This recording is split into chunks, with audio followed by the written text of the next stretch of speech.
completely fake. I think that it's completely fake. I don't think that it's real. From what I understand, it's fake. Um, but it's one of these modules, right? So you've if you've had any kind of corporate job, I think I worked at Buffalo Wild Wings, McDonald's. I had to go through a couple of these training videos through corporate. You've gone through any of these, you can't stand them. I know if you work at State Farm, I'm sure you gotta do them like every other day or something like that, and you can't stand them. Imagine having to take a training, like a management training video and go through this module, and this module is not open to white people. So this is kind of a parody version. This is the Morning Buzz. You can see me live in studio on Facebook, YouTube, Rumble, and Twitter. Let's take a listen to this parody video. You're going to laugh. Here we go. Dear Best Buy, Piggy and I started a GoFundMe so I could relocate and join your management training program.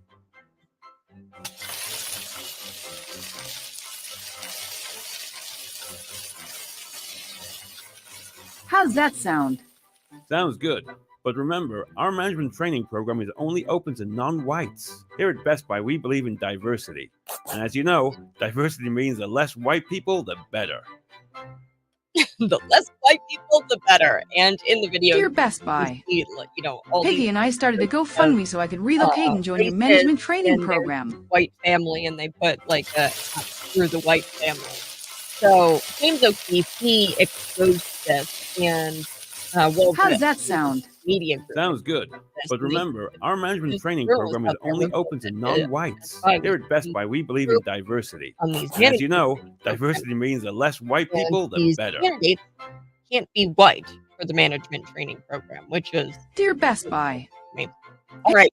We've got so much to get through today. I just wanted to open with that. Happy Friday. First, Lady Gaga, her elitist dad, is out there, and he's big upset about all the illegals in New York City. Hey, I remember. Don't you remember when she wanted to turn Texas blue?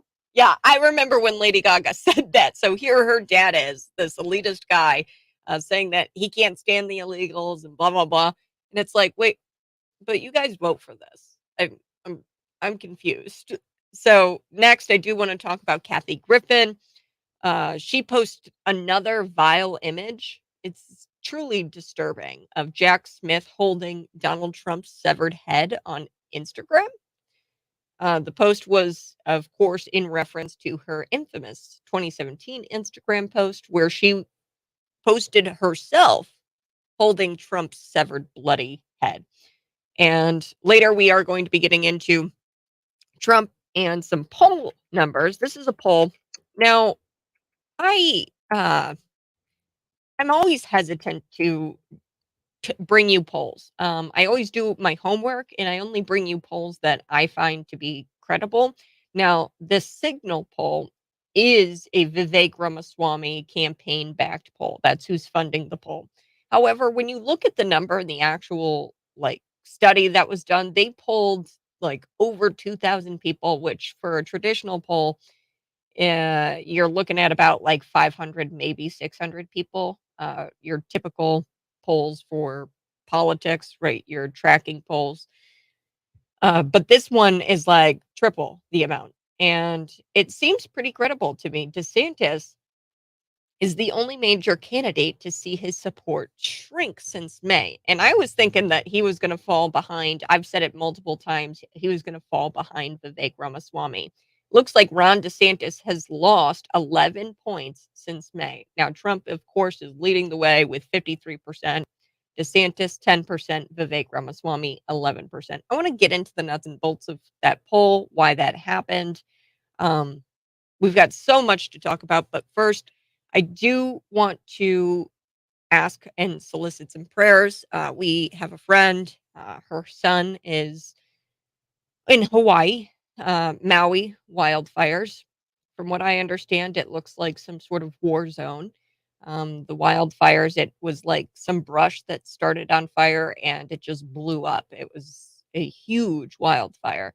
And the reason why the brush that just took off and caused all of this wildfires is because now they're kind of dealing with a hurricane. So finally, yesterday, now this has been going on for a couple of days. It was kind of quiet in the media for the last few days. This has been going on for a few days. This isn't like brand new. The fires didn't happen like yesterday, right? They've been going on this week, and they've had some hurricanes, and the wind-driven fires have prompted evacuations. I know of somebody or not personally, but a friend of ours, her son is there, and he had to go into the water to avoid being burned because that's how massive these fires are. And it's Hawaii, right? So you can't just get in your car and leave. So finally, we've got Joe Biden out yesterday saying that he's going to sign some sort of federal aid package. I was very disturbed because I think yesterday Joe Biden came out and he sent 24, I think another 24 billion. Let me double check that number. I mean, and anymore, it's just, billions, millions. It's the same thing. It's just crazy amounts of money to Ukraine. So, yeah, that was yesterday. Well, a couple days ago. Joe Biden asked Congress for another $24 billion of US taxpayer money for Ukraine. And I'm just going to say this. If Hawaii is not given all of the money, I mean, they are the United States. They're not given federal aid packages that are comparable to Ukraine, then what are we even doing? So say a quick prayer today for those affected by the wildfires. We're looking at about 55 people dead, hundreds missing in this Maui town, resort town that they're kind of looking for survivors. So that death toll is just rising, rising, rising. So say a quick prayer. Let's get into it. I do want to talk about Lady Gaga and her dad. Quote, I'm going to quote Lady Gaga from 2022. Are you ready? So she says, I'm hoping that Texas is going to go blue. I don't know that this is about what you believe. Sometimes we have to put aside what we believe. So this is what she said during a concert one day. And Chuck Todd on NBC in 2023, he says, I guess Greg Abbott was right. And what was he saying on Meet the Press? Well, I'm going to play that here for you. Here's Chuck Todd on Meet the Press talking about how, I think I can find it here. Here it is. I'm not sure if this is it. I'm going to have to, yeah. So anyway, I'm going to just read the transcript. So Chuck Todd, he says that I guess Greg Abbott was right. And the reason why he said Greg Abbott was right was because Greg Abbott said, they're only going to start giving a damn about the uh, illegal immigrant situation if we start sending them. If we start sending them to these progressive cities. So progressives who dominate blue states and brag about being sanctuary cities. Remember, no human is illegal. No human is illegal. That's their whole thing in these sanctuary cities. Progressives who dominate these blue cities, blue states, they brag about uh, being, they brag about being, have been, uh, they brag about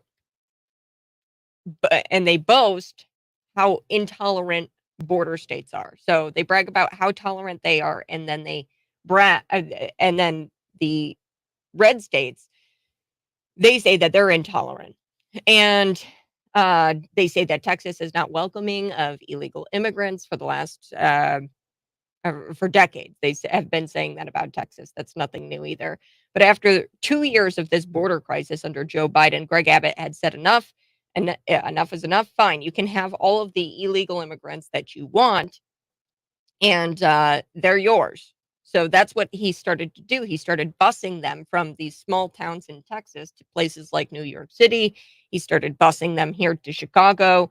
Uh, um, and then suddenly, all of the elitists in these cities and in New York City specifically have had a problem with being overrun with migrants. And one of those people is Joe Germanata. And Joe Germanata is, of course, Lady Gaga's dad. Now, her dad, who's compiling a list right now, probably of local residents, he's getting like petition together, and he's trying to stir up the local residents on the Upper West Side neighborhood. This is a very elitist neighborhood. He told the New York Post, quote, "If it was like this when my girls were growing up, I wouldn't have been living in New York. The worst part is at night, the noise. It starts at about 10 o'clock and it'll go until about 4 in the morning, playing music, racing their motocross and their motorbikes up and down the street." He's talking about the illegal immigrants. And I just find it so funny that we've got Lady Gaga out there just a year before saying that Texas needs to vote blue.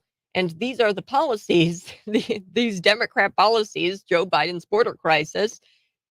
This is why you're going through that, man. So Lady Gaga's elitist New York City dad insists, quote, he doesn't mind them there, but that it needs to be managed better. Quote, they're guests in our neighborhood and they have basically taken over.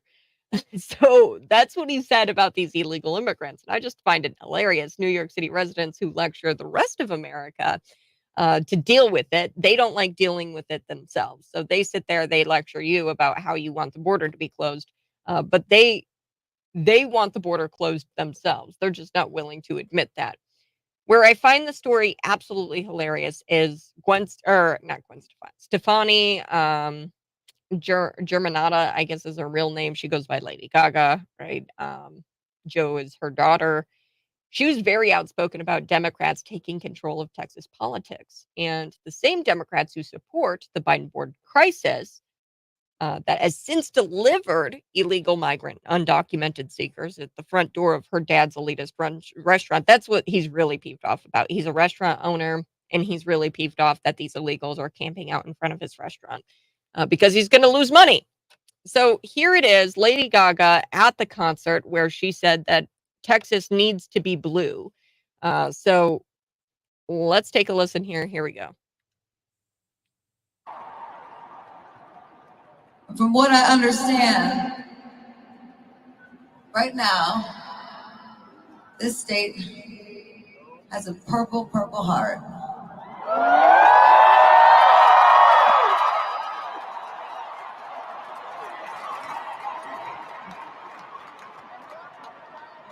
And I think I'm hoping that purple is gonna go blue.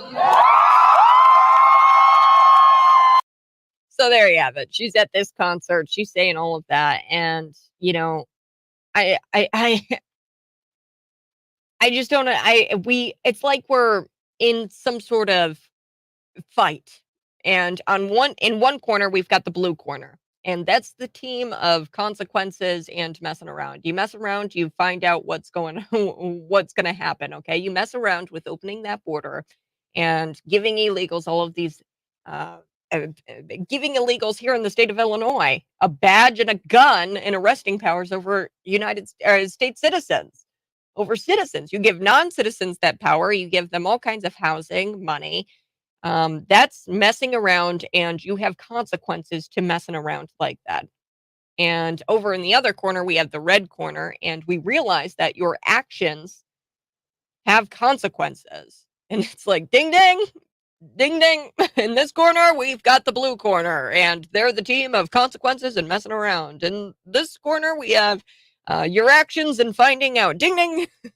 All right, we do have to take a break, but we're going to be coming back. I've got a story about Kathy Griffin, how she posted this image of Jack Smith with Donald Trump's severed head. Yes, I'm going to be back with that. On the other side, this is the Morning Buzz.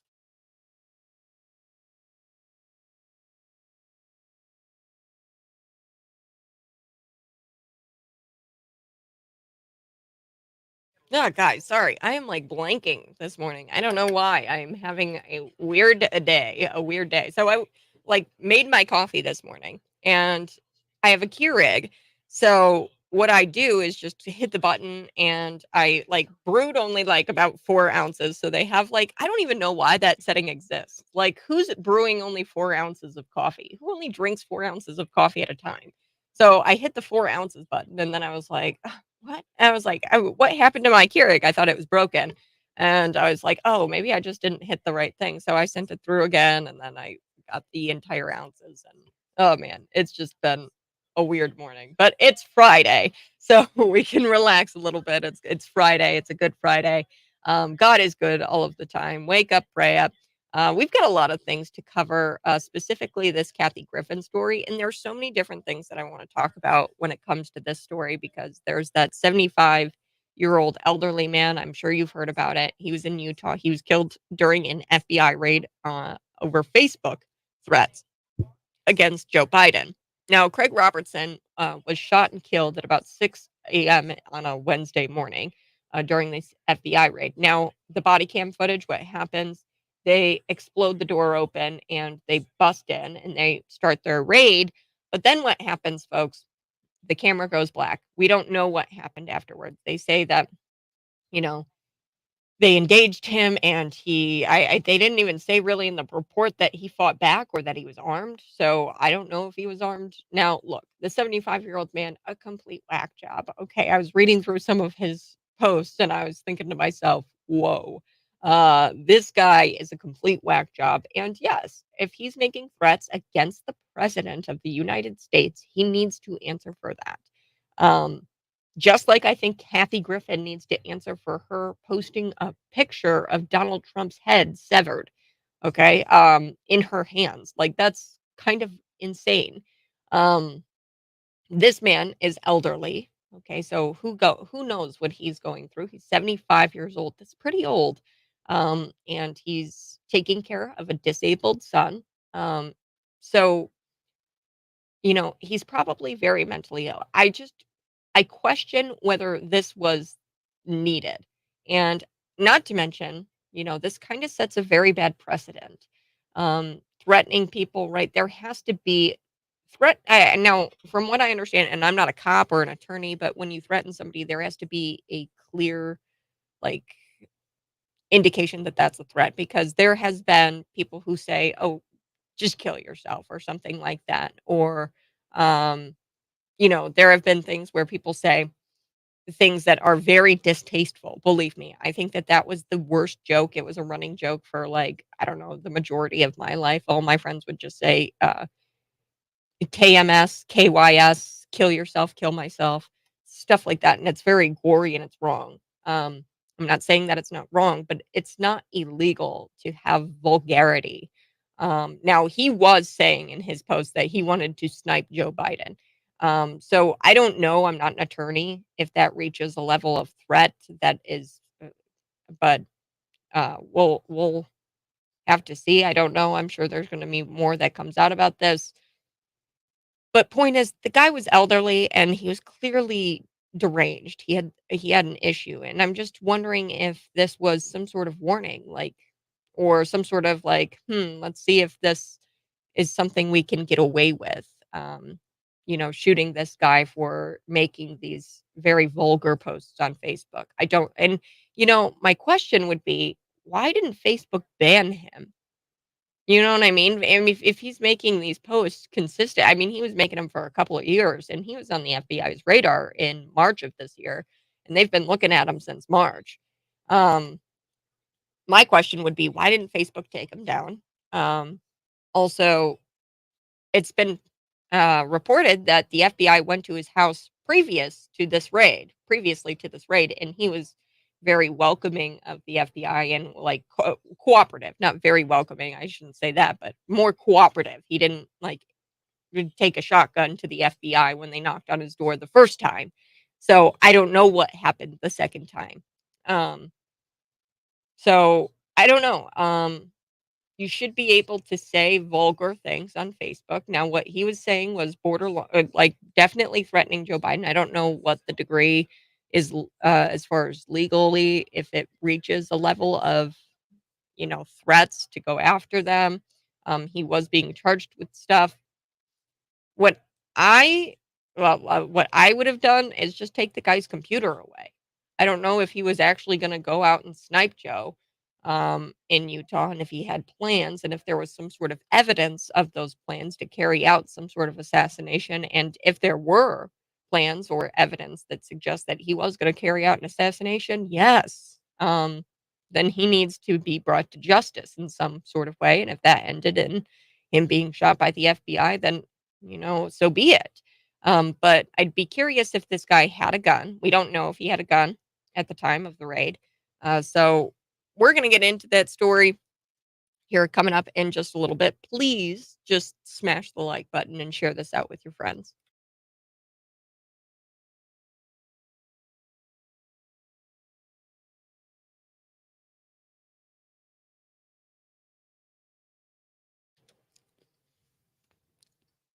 Good morning. Hey, this is the morning buzz. I'm trying to wake up here, folks. I'm so sorry. I'm trying to wake up Friday. I don't know about you, but I'm sure you're feeling pretty wiped out by Friday if you're on your way to work. Now, today is National Sons and Daughters Day, so give your kids a couple of kisses on your way out to work today.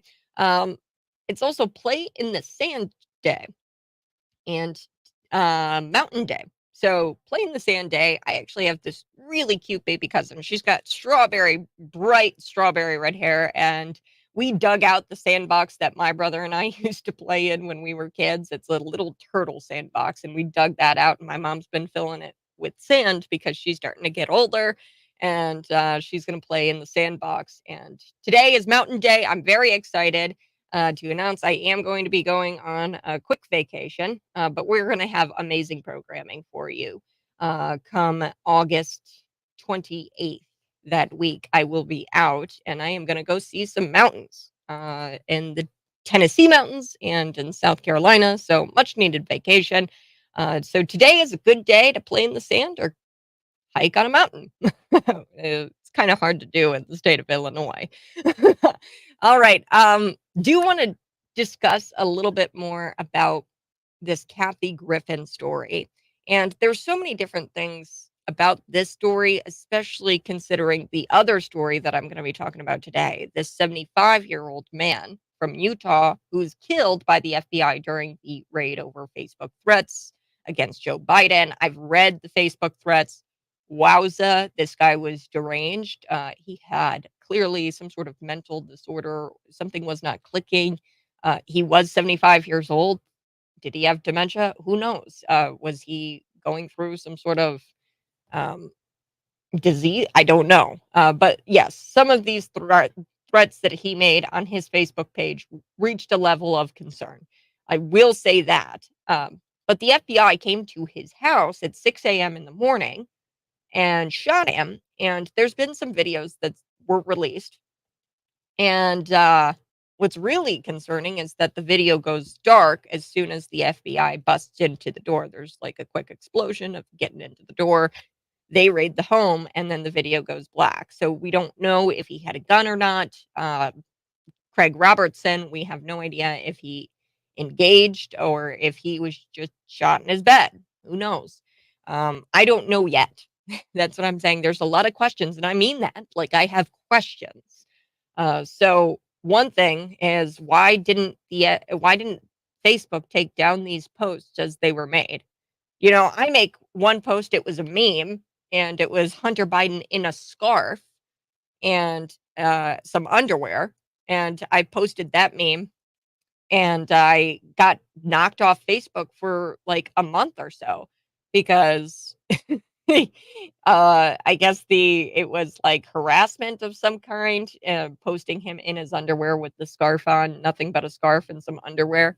I know you've seen the meme, but I got in a lot of trouble for that on Facebook. And usually Facebook would just rip you off and not allow you to come back on. And usually that, you know, um, is enough because these people who make these kinds of posts, I'm not going to say all of the time, but most of the time, they're just whack jobs. They're crackpots who really won't do anything.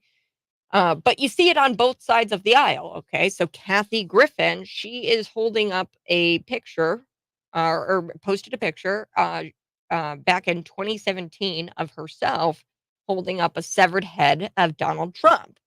She reposted it just recently, but it was Jack Smith this time holding up a picture of Donald Trump's severed head with the caption. She captioned that image she posted on Instagram with finally.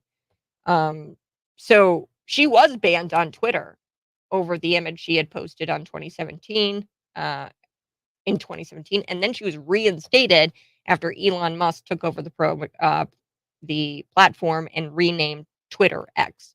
So I don't know. Well, we're gonna work out these two stories together on the other side. You're listening to the Morning Buzz. If you've got questions, throw them in the comments section. I am on YouTube, Facebook, Rumble, Twitter. You can also text in at 309-451-9299. Text your questions there. I've got a lot of questions. I've got a lot of thoughts on these two stories. We're going to be back in just a little bit. Again, be praying for the people in Maui, the wildfires, the death toll. It looks like it's rising, 55. They are rebuilding, and I guess this will cost billions, according to the governor. Let's see if let's see if Joe Biden will send $24 billion to Hawaii instead of Ukraine. We'll have to see. Jury's still out on that one. We'll be back.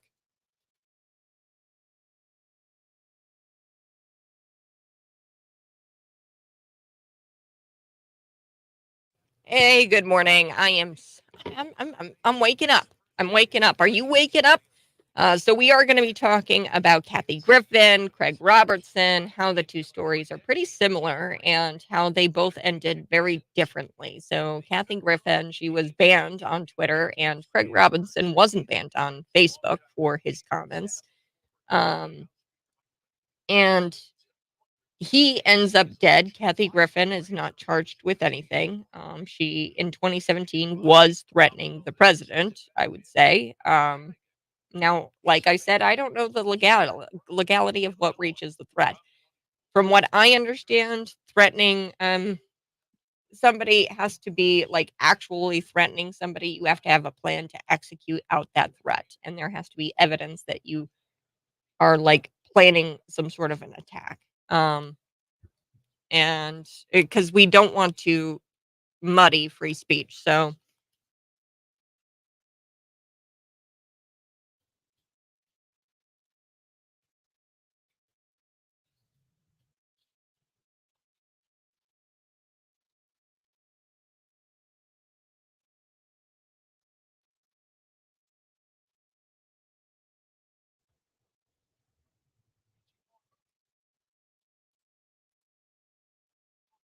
So here's the legal definition of a threat. If someone communicates any statement or indication of intention to inflict pain, injury, damage, or other hostile action in an illegal manner, to include in a manner that manipulates the US legal system, that's a threat. So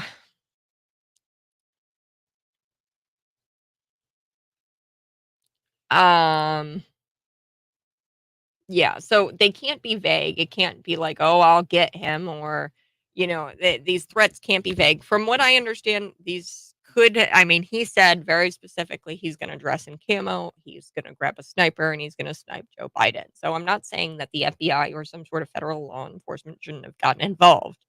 Um, I don't know why it was the FBI versus the Secret Service, who knows? But Joe Biden was threatened by this man, 75 years old, and I'm curious if it should have ended a different way and if he shouldn't have been shot.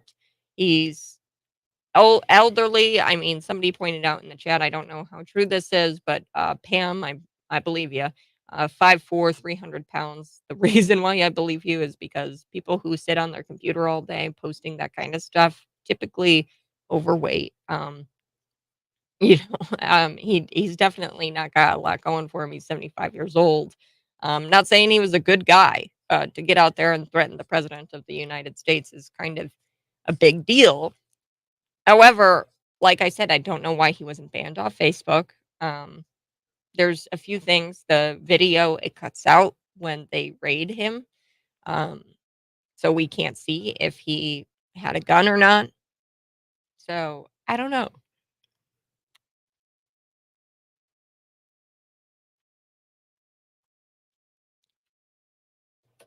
We're going to be back here in just a little bit talking about Kathy Griffin.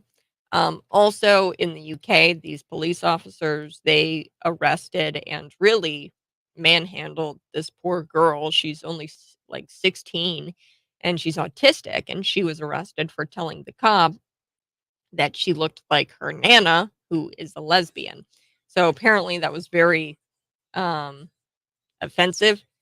So we're going to have to talk a little bit about that because the UK arresting someone for a hate crime yet again. I mean, this is probably the worst example. This autistic teen was drug out of her own home, for telling a cop that she looked like her nana, who was a lesbian. So we're going to be talking about all of that and more ahead on the Morning Buzz.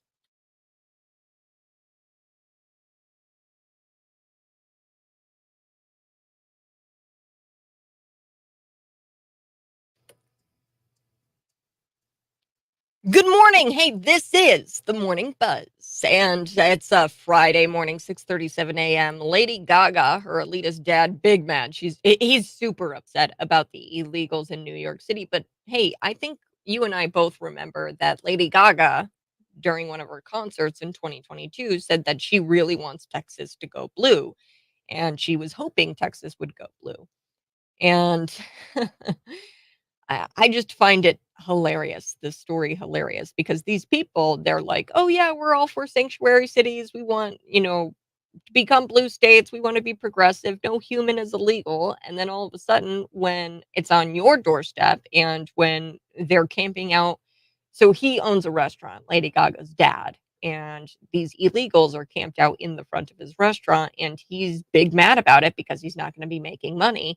And he's staying up all hours of the night because they're riding on their motorcycles, their motocross, in the streets from like 10 p.m. to 4 a.m., and he's not getting a lot of sleep. So it's it's hilarious because these people, they're going to sit there lecture you and the rest of America that you've just got to deal with it, Greg Abbott. You've just got to deal with it, Texas and Republican. Although we don't like dealing it with ourselves, like for ourselves, we want you to deal with it. Okay. So Greg Abbott, good on Greg Abbott. He sent all of these illegals up to these progressive sanctuary cities. And he said, enough is enough. If you love these illegal migrant asylum seekers, whatever you want to call them, then they're yours. Take them. But now they're telling people, and I heard this yesterday, New York City's telling people, hey, if you've got an empty room, adopt a family. Like, could you imagine how dangerous that's going to be? You don't know anything about these people, and you're encouraging people to allow strangers into their home. Absolutely wild. So we're going to be getting into that, but first I do want to talk about Kathy Griffin sharing this image of Jack Smith holding up Trump's severed head. So she shares yet another image like this recently, and she captioned it, "Finally." The image is reference to one of Griffin's posts, back in May of 2017. She had posted herself holding a severed head of Donald Trump, and she was banned on Twitter over that back in 2017, and then she was reinstated by Elon Musk after he took over the platform and renamed it X. So the image was posted after Jack Smith, who serves as special counsel for the Biden DOJ, Jack Smith, who also goes after political opposition all of the time and was told by the Supreme Court, hey, you need to check your power and keep that in control. And in like a 8-0 vote, they shut him down over Republican Virginia governor. He or Bob McDonnell. They trumped up all kinds of bribery charges, I guess. And Jack Smith was told, look, if you use your prosecuting power like this is very dangerous and it's against our separation of powers. You can't do this. So that's what the Supreme Court told him back then when it was with this Virginia governor. He's known to go after his political opponents. So this is nothing new with Jack Smith going after Joe Biden's political opponent. And Jack Smith has the specific was tasked specifically with investigating and bringing charges against Joe Biden's political rival. And he served Trump all these indictments. They've got an indictment for conspiracy charges relating to the 2020 election, and they're trying to go after Donald Trump for speaking his mind publicly. That's what this is. It's a free speech attack, and Griffin, I think, feels emboldened right now to go after Donald Trump because we've got Jack Smith, Joe Biden, all of the like going after Donald Trump, their political opposition. So now she feels emboldened to go after Trump again. Now that the Biden administration has been doing the same thing, essentially, she's doing.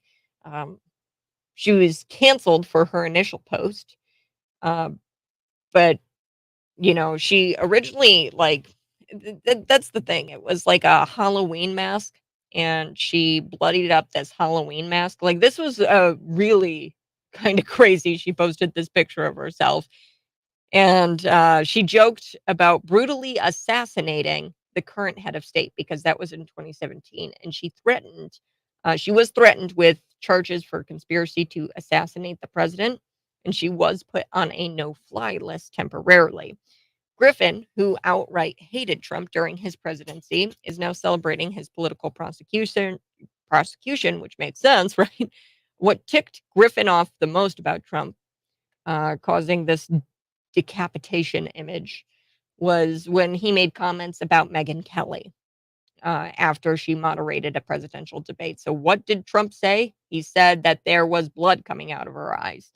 And apparently, this was a comment strong enough to throw Griffin into mocking him and threatening him with death.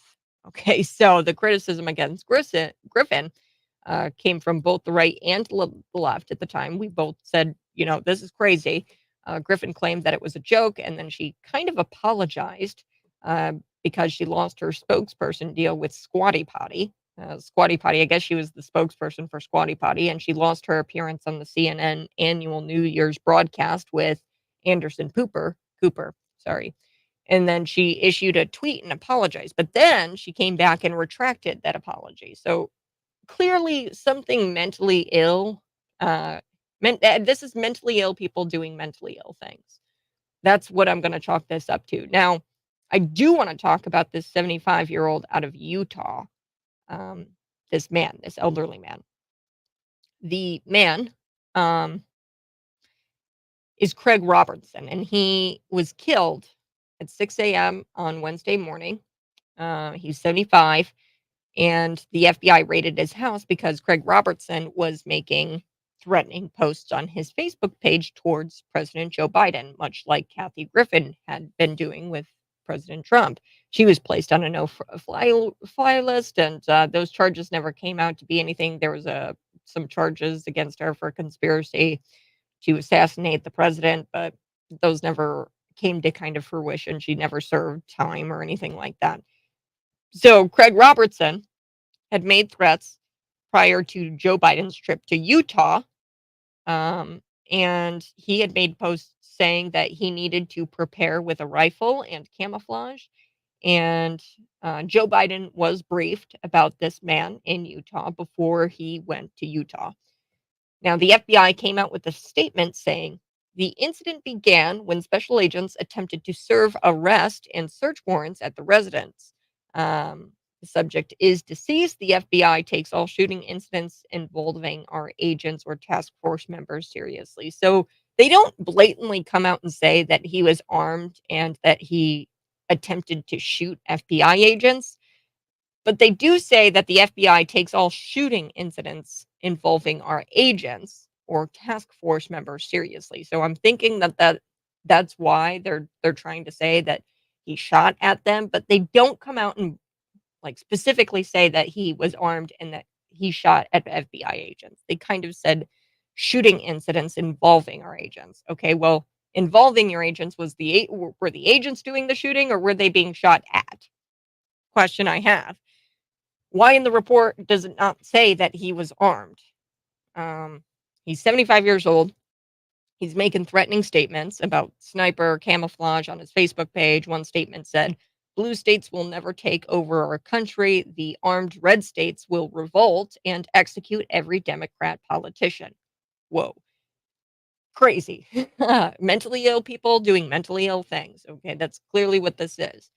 He consistently made outlandish threatening posts referencing the assassination of various public and government officials, Gavin Newsom. My question is, and I can't figure this one out, why didn't Facebook ban him? So we have Kathy Griffin. She posts that, and immediately she was banned off Twitter, and she was put on a no-fly list. Now, from what I understand, this guy didn't have any kind of um, he wasn't reprimanded in any kind of way by the FBI because he's been on the FBI's radar since March of 2023. This is nothing new. He's been on the radar, and in fact, the FBI came to talk to Craig prior to this raid. And from what I understand, he wasn't really welcoming, but he didn't shoot at. He was cooperative with the FBI that first time they came to his house. So that's what I'm understanding about this. And I don't know what happened this go around with the raid. Like I said, the video cuts out and we don't see if Craig has a gun. So, like I said, these posts have been going on for a long time. In May, he made a post that said the fastest way Biden will win 2024 is to assassinate Hunter Biden. I don't know. Clearly, I don't even understand what that means. According to the criminal report record, he was being monitored back in, oh, I misspoke here. It's September of 2022 when he made other posts saying that the time is right for the assassination of President Biden and President Kamala Harris. Robertson was facing charges for threats against the president as well as retaliating against federal officers by threat. So that's one thing that retaliating, or I don't know. He was allegedly, people are saying that he was 300 pounds, 5'4", 75 years old, and he was taking care of a disabled son. Like I said, mentally ill people doing mentally ill things. What I think needed to happen was that he needed to be institutionalized or banned off Facebook, much like I think that Kathy Griffin should be institutionalized and banned off Instagram for her posts about Jack Smith holding Donald Trump's severed head. And I mean, she made the post in 2017 where she was holding Donald Trump's severed head. So that's my take on it. If we're going to treat Craig Robinson one way, we should be treating Kathy Griffin the same way. I don't know why we didn't, or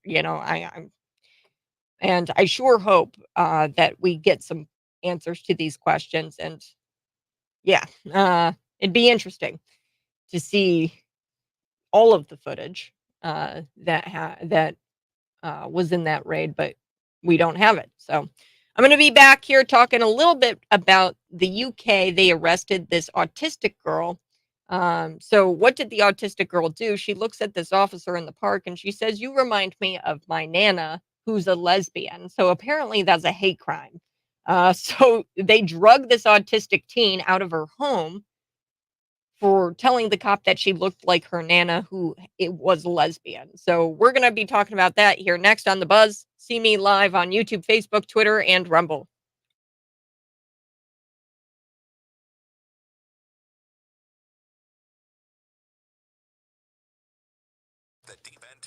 Yeah, Pam, you're right. They never answer for Ashley Babbitt's death.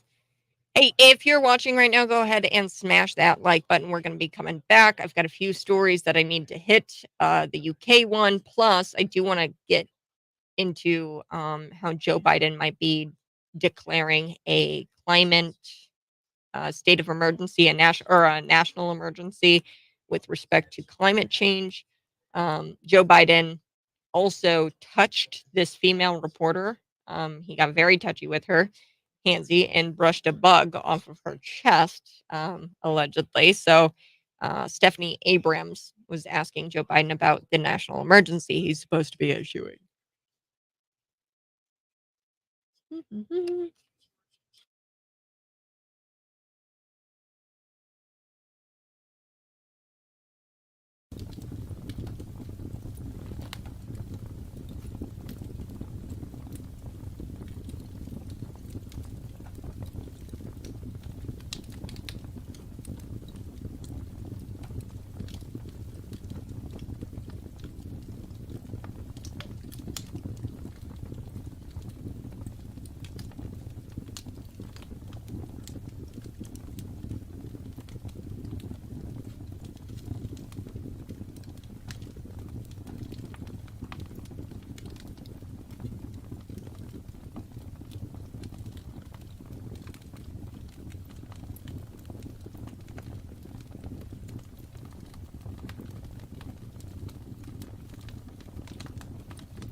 Trump, well, he's leading again in this poll. It's a Cygnal poll, and I want to get into the nitty gritty here. Ron DeSantis dropping to third in this latest poll. 10% is what he's polling at. Whoa.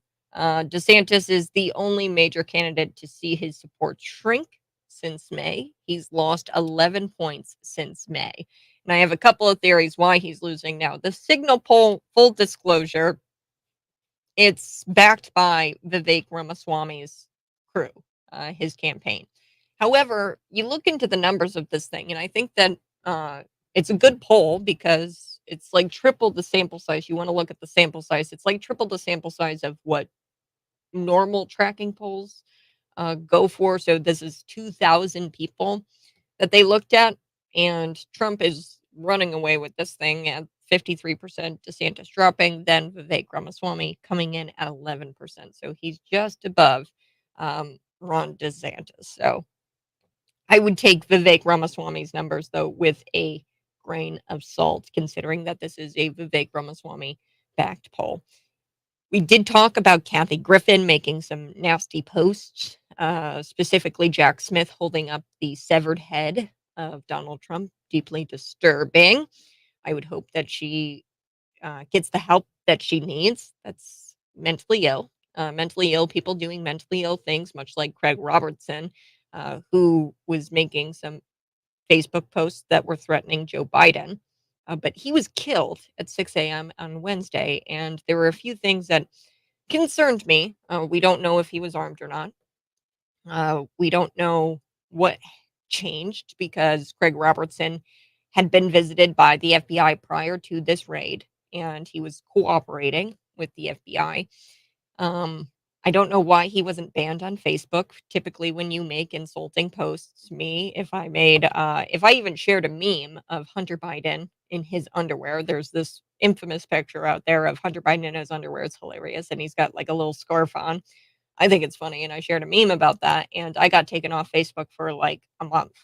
And this guy was allowed to be on Facebook, and they've been looking at him since September of 2022. You would think that he'd be placed on some sort of no-fly list, that there'd be some sort of charges brought against him. But he's been around since 2022. He's been on their radar for a long time. I don't know. I wish it would have ended differently. Sad when anybody dies. But if he was threatening, and if there was evidence that he was planning out an attack on Joe Biden, then yes, he needs to answer for those crimes.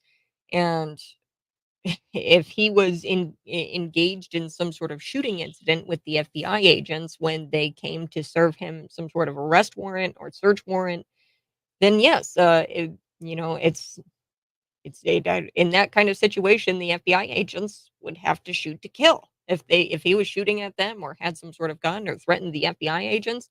But we don't know. That's the thing, is we don't know. The screen goes black when you're watching the video as soon as they bust open the door with this explosive. So I don't know. We'll have to see. I do want to get to this story about the UK arresting someone for a hate crime yet again. This is an autistic teen girl. She was drug out of her own home, for telling a cop that, hey, you look like my Nana, who is a lesbian. Apparently, that was a hate crime, and they drug her out of the house. Before we get into all of that, I do like these happy news stories for Friday. So, Philadelphia Phillies outfielder Bryce Harper is one of the biggest stars in the Major League Baseball. Okay. About a week ago, Bryce was warming up on the field before the game, and he noticed a little boy in the stands who looked upset and was wiping away some tears. Seems 7-year-old Caleb lost sight of his brothers and his grandmother, so he was lost. And he didn't know where everyone had gone. So Bryce approached Caleb and was able to calm him down and help him be reunited with his family. Bryce then made the day extra special for everyone involved by taking a selfie with the family. The game was a blast as Bryce hit a home run and helped the Phillies win the game 9-6 against the Kansas City Royals, which made him the hero of both off and on the field that day. So that was a sweet news story. I came across Bryce Harper out of the MLB.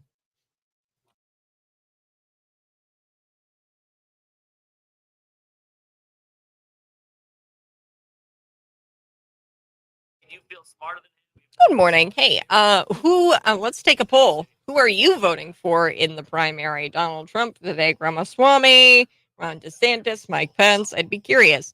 If you're watching right now, smash that like button, share this video out with your normie friends. We are going to be getting into the UK. They arrest this overwhelmed autistic girl. It's really quite sad seeing the video here. Also, Joe Biden brushed this female reporter's chest during an interview and claimed that she had a bug on her chest.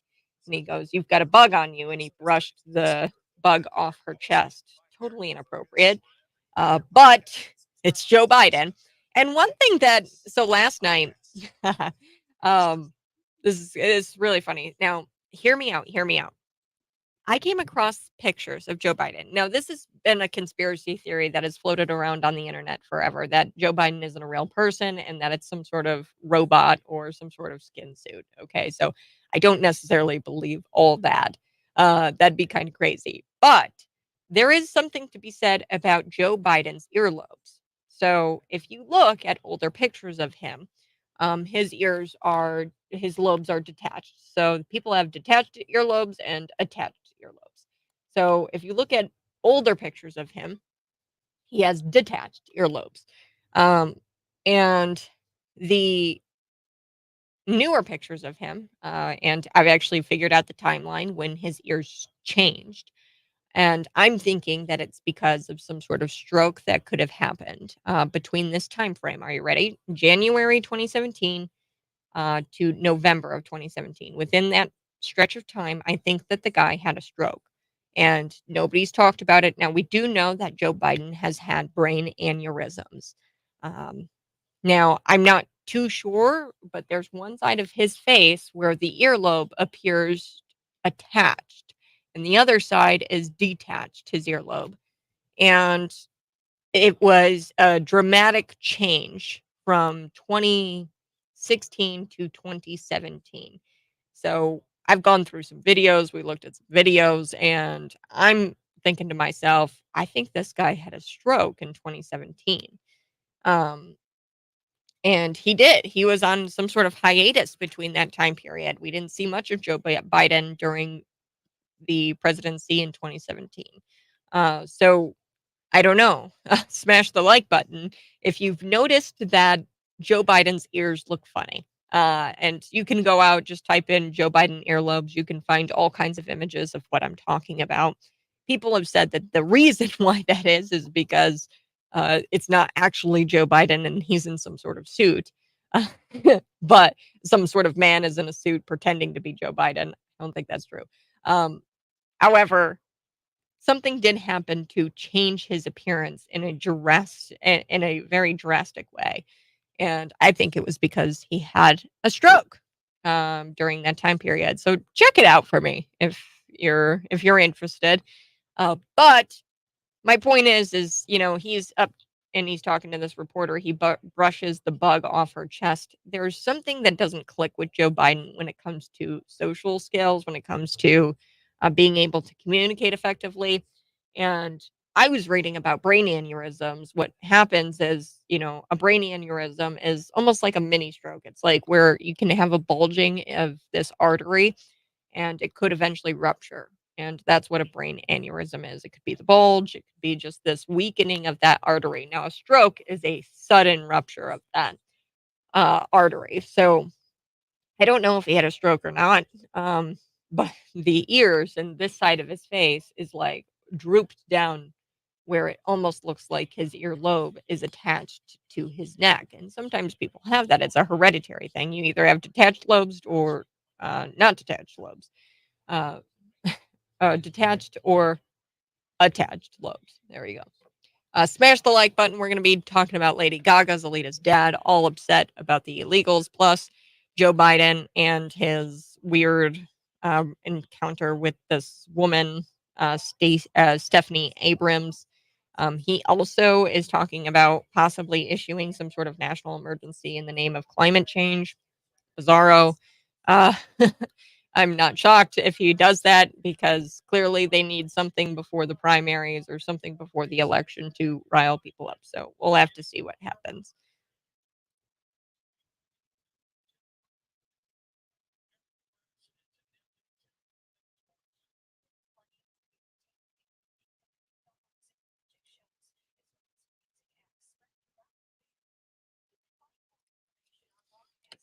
Go ahead, smash the like button, share this out with your friends. We're going to be back in just about 30 seconds.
The narrative has shifted, and the truth is finally bubbling to the surface. Here's Anderson Cooper reporting that Ukrainian counteroffensive has failed with staggering losses on the Ukrainian side. And I'm saddened by that, but it could have been all prevented had we not entertained the idea that Ukraine had a chance.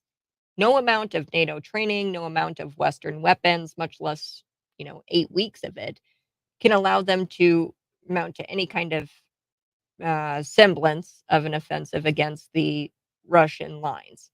Okay, so nothing was going to make the Ukrainians come out on top. Now the Ukrainians are playing the blame game with the West for not giving them enough weapons sooner. So yeah, it was 8 weeks of NATO training, Western weapons, and they were preparing for this counteroffensive, and it failed epically. And it's really sad. So they're blaming the West for not getting the weapons sooner, but their efforts to blame the West are only going to backfire as Western nations become um, more, uh, ad- more hesitant, I guess, to comply with Zelensky's increasing demands given his marked failure. Okay, so it's more likely that we will not give in to his demands for this funding if he is not if it's not successful, right? These counteroffensives aren't successful, then we're just going to stop providing the resources. So here we go. Here's Anderson Cooper on CNN. Let's take a listen. Here we go. Long before Russian forces invaded, it was understood they outnumbered and outgunned Ukrainian forces. So when Ukrainian troops managed early on to roll back a good deal of that invasion force, hopes were initially high they could quickly finish the job. It's not worked out that way. And now, new reporting tonight that there's growing concern among Western allies about Ukraine's counteroffensive and its fate. In a moment, we'll talk to a retired three-star general for his take. But first, the exclusive reporting from CNN's Jim Sciutto, who joins us now. So what are you hearing from your sources about what they believe Ukraine's prospects are right now? A markedly negative turn, Anderson, and these are sources I've been speaking to since the start of the counteroffensive, but even going back to the start of the war. And expectations of this counteroffensive were quite high, going back just a few weeks ago. But in recent weeks, as Ukrainian forces have encountered really intense Russian defenses in the east and the south, 3 lines of defensive lines, defensive belts as they're known, with trenches, as you're seeing there, tens of thousands of mines, Ukrainian forces have not proven able to break through those lines. They've encountered staggering losses, I'm told, both in terms of killed in action and wounded in action. And Ukrainian commanders, in response to that, understandably have pulled back some of those units to save some of those casualties. And while even a few weeks ago the hope was that over time they'd be able to break through, more recently the assessments both on this side of the Atlantic but also in Europe have been that they don't quite see the opportunity. So that hope has faded, not entirely faded. So the narrative is shifting. That's what you need to know this Friday morning. It's the Morning Buzz. We've got so much to get through today. You can see me live in the studio, YouTube, Facebook, Rumble, Twitter. Be sure to follow me and subscribe to my channel. That's Kat Peterson 929 on YouTube. So subscribe to the channel today. Like I said, I do want to get into this story about this girl. She was arrested. She was an overwhelmed autistic teenager, and she was arrested for telling a cop that, hey, you kind of look like my Nana, who's a lesbian.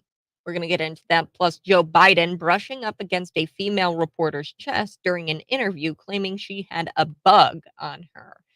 Okay, so Joe Biden says, you've got a bug on you, and then brushed the bug off her chest.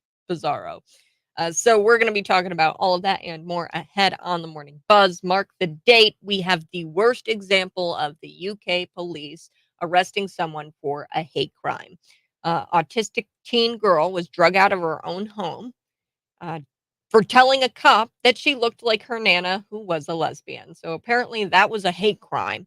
The cop, who you'll see in the video if you're watching on YouTube, Facebook, Rumble, Twitter, did and does look like she did look like an angry, bitter one, an angry, bitter lesbian. I'm going to be honest with you. And she accused the girl of being homophobic because all she said, you look like my Nana, who's a lesbian. The girl was not being homophobic. She looks very angry, very bitter. This woman, kind of scary, and saying mean words in the UK, it's illegal. You can't say anything mean. So it took an entire team of cops to drag this autistic girl out of the closet she was hiding in. No, I'm not making a pun here. She was literally hiding in a closet, and they drug her out, which was really, really quite sad. And you're going to see it here on the channel if you're watching on YouTube.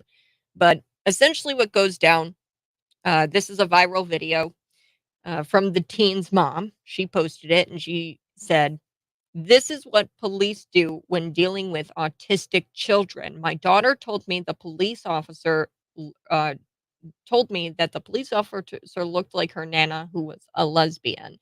And the mother tried pleading with the police in this video, yet the officer, with this short Megan Rapinoe looking type haircut, said, I don't care, she's being arrested. That's what she said in this video. And then the mother says, you're going to remove her for what? She said the word lesbian. Her Nana is a lesbian. She's married to a woman. She's not homophobic. So let's take a listen to the video. It's gone viral. And then we're going to get into the British police. They actually issued a statement about this incident here next. Let's listen.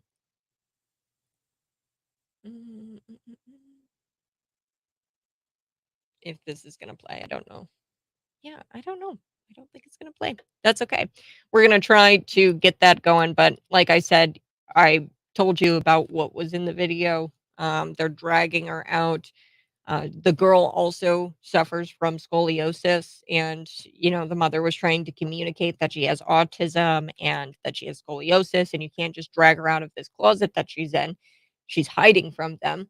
And the one RBF looking cop with the short hair just sat there and watched. So an entire team of officers came in and drug her out of the house. And the one who was told that she was or looked like a lesbian or that she looked like her Nana was just sitting there watching her be detained by this entire team. Like, this is a little girl who has scoliosis. The Daily Mail reports that the reason the police were at the house was because a relative had called and said that the teen was intoxicated in the city center. So she was in some sort of park, I guess. And somebody calls 911 and they're like, hey, there's somebody drunk here. She's clearly autistic. Okay. So she clearly has autism. Somebody was just narking and saying that she was some sort of drunk girl. She has a disorder. Okay. Autism. And the statement here from the police, they say, quote, we are aware a video is circulating out there on social media, which, as is often the case, only provides a very limited snapshot of the circumstances surrounding this incident. The officers had their body-worn cameras activated during their wider involvement with this young girl, which provides additional context to their actions. We have received a complaint in relation to this incident, which is currently being assessed by the West Yorkshire Professional Standards Directorate. So they've received a complaint about this viral video and they are assessing, hey, what are our professional standards when it comes to this? They say that there was a prior incident. I haven't seen the body worn camera footage. That hasn't been circulating. I don't know if this young girl was. I find it very hard to believe that she was acting disorderly enough to warrant this kind of police brutality. But forgive me if I am skeptical because we've seen the UK do this before. There was a guy who got arrested um, for a social media post that quote caused somebody anxiety. They literally wrote that in the arrest report in 2022. That was the excuse he was given by the police. Hey, your social media post caused somebody anxiety. That's why we're arresting you. Um, in 2023, here's another example. The UK started arresting people for praying in public. No, seriously, praying in public is illegal. That's illegal. And it's actually illegal here in the United States because if you get too close to a Planned Parenthood abortion clinic and you start praying within, I think it's like 50 feet or something, then you could be cuffed. So there's that story. I do want to switch gears, talk a little bit about Joe Biden before we cut to break. Biden brushing this female reporter's chest, which is just kind of absolutely bizarre. So the interviewer, her name's Stephanie Abrams. So Stephanie Abrams was asking Joe Biden about this declaring a national emergency as it pertains to climate change. Uh, and this is what it sounded like, the interview, and here you can actually hear Joe Biden mention to Stephanie, sorry, mention to this interviewer that she's got a bug on her chest. So here we go. Let's take a listen.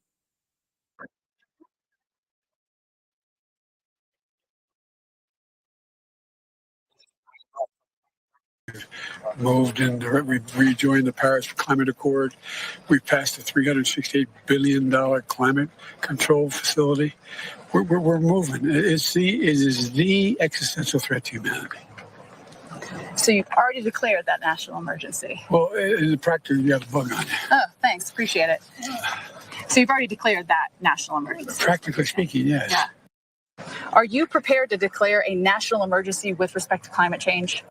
So there you have it, folks. I guess we're in a national emergency, but we're kind of not.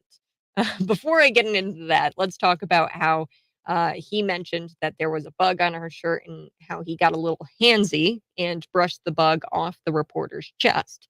So Joe Biden has been known to be very touchy. Okay, so come on. He nibbled the shoulder of a small child just in the month of July here on the tarmac. I forget exactly where he was, but he was nibbling on this little girl's shoulder like a baby. And he said before that he's going to be more mindful of respecting personal space, but that didn't seem that way in that interview with Abrams, if you saw it. Um, and he said that he needs to give others more personal space in this video. But then in this video, he places, and this is a video that he posted back in April of 2019, before he became president. And he's discussed that he has a problem with um, invading people's personal space, but he blamed the social norms for the reason why people are taking this out of context or whatever. So let's take a listen to that. I think it's good for review. I want to talk about gestures of support and encouragement that I've made to women and some men that have made them uncomfortable. And I always tried to be, in my career, I've always tried to make a human connection.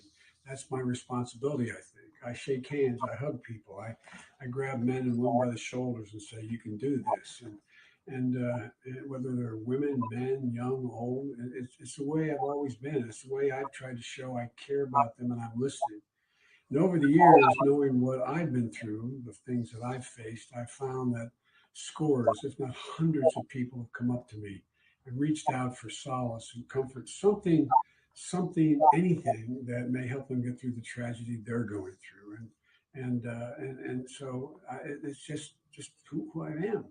And I've never thought of politics as cold and antiseptic. I've always thought it about connecting with people. As I said, shaking hands, hands on the shoulder, a hug. I understand that, Joe. I do, but like you're creepy, man.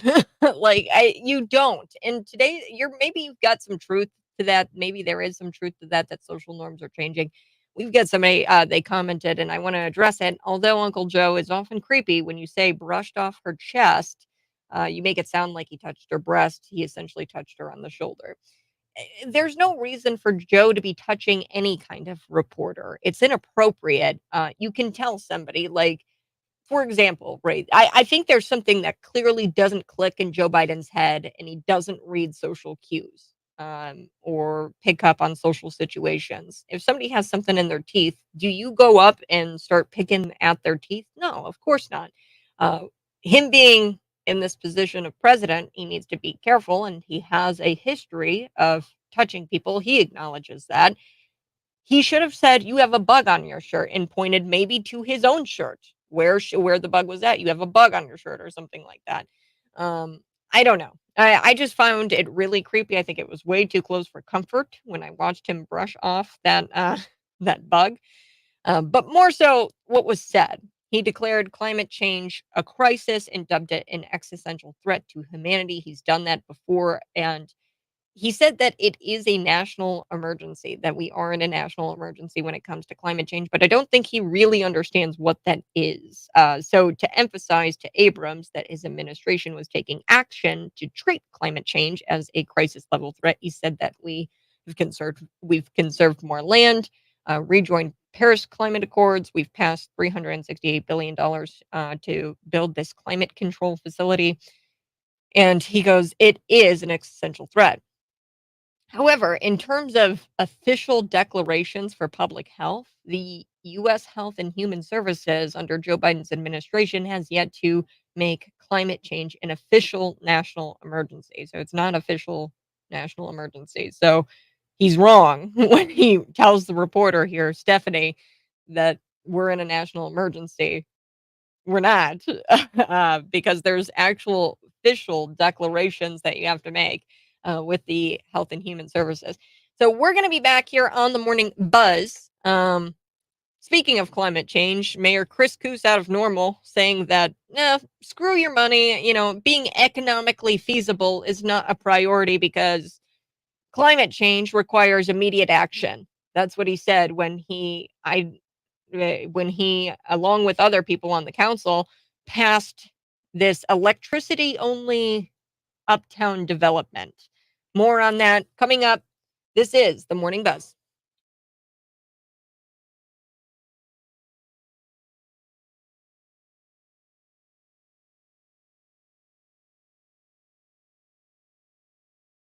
Hey, if you're watching, go ahead and smash that like button. Like I said, Will, I kind of get what you're saying here, but at the same time, with the history, with the Ashley Biden diary, like, being in the position, and he knows he's in a position. Like, I just played for you that 2019 clip where he said, I have to adapt to social norms. Okay, then we'll adapt. Uh, me personally, if I had somebody, getting way too close for comfort, and I'm a reporter and a politician is like, "Oh, you've got a bug on you," and like goes to like swipe at my chest, I would say that's invading my personal space. Say, "Oh, you got a bug on you," or something like that. I don't know. I don't know.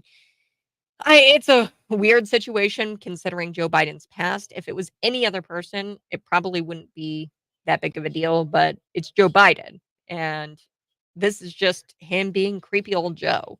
Plus, I think that I'm serious when I say that I think that Joe Biden um, is suffering from some sort of brain aneurysm or stroke that he had, and they didn't tell us about it prior to his run for 2020. I'm thinking that stroke happened, and I have a timeline here because you can kind of tell the difference in Joe Biden's appearance. So If you look in videos of him prior to 2017, both of his earlobes look like they're detached from his body. This is my thing today. I've told you guys about this on the stream. Both of his earlobes look completely different from the one earlobe that is sunk down and looks almost attached to his neck. So that's a hereditary thing. You either have detached lobes or attached lobes. But Joe Biden had detached lobes, but then all of a sudden, this lobe looks like it's swooped down a little bit. I think he had a brain aneurysm or some sort of stroke again in 2017. Now, we do know that Joe Biden had a brain aneurysm back in 1988 or something like that, years ago. So I think that that is what causes him to not be able to read these social cues. So I don't know. But thanks so much, Will, for chiming in. Um, what are we going to be talking about? Let's talk a little bit about that local story. Chris Coos saying that let's throw the economy out the window because climate change needs our direct attention. We should talk about that. Plus, I do want to circle back to this story. Lady Gaga's elitist dad is now all upset about the illegals in New York City.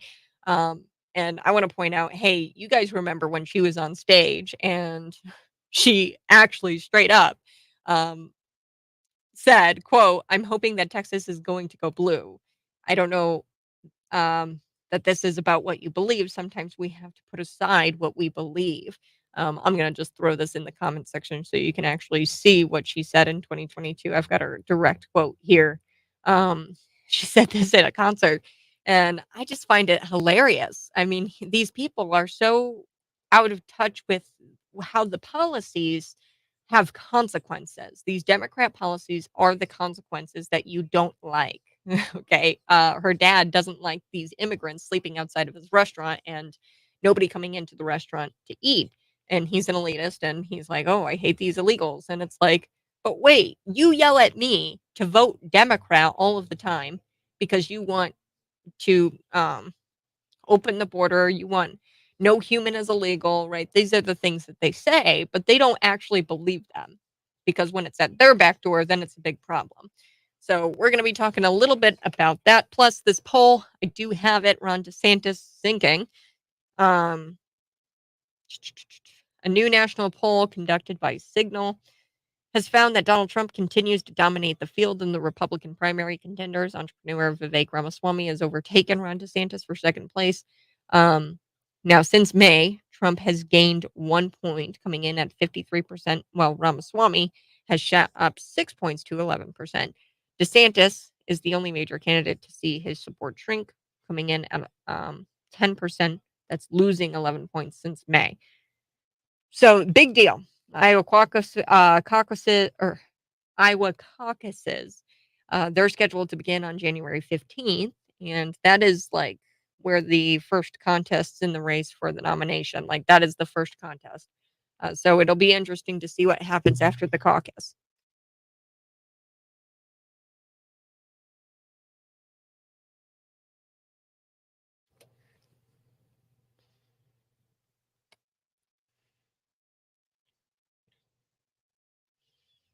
Yeah, like the whole economy thing, let's just get rid of that. Who cares how much money of the taxpayers' money we spend?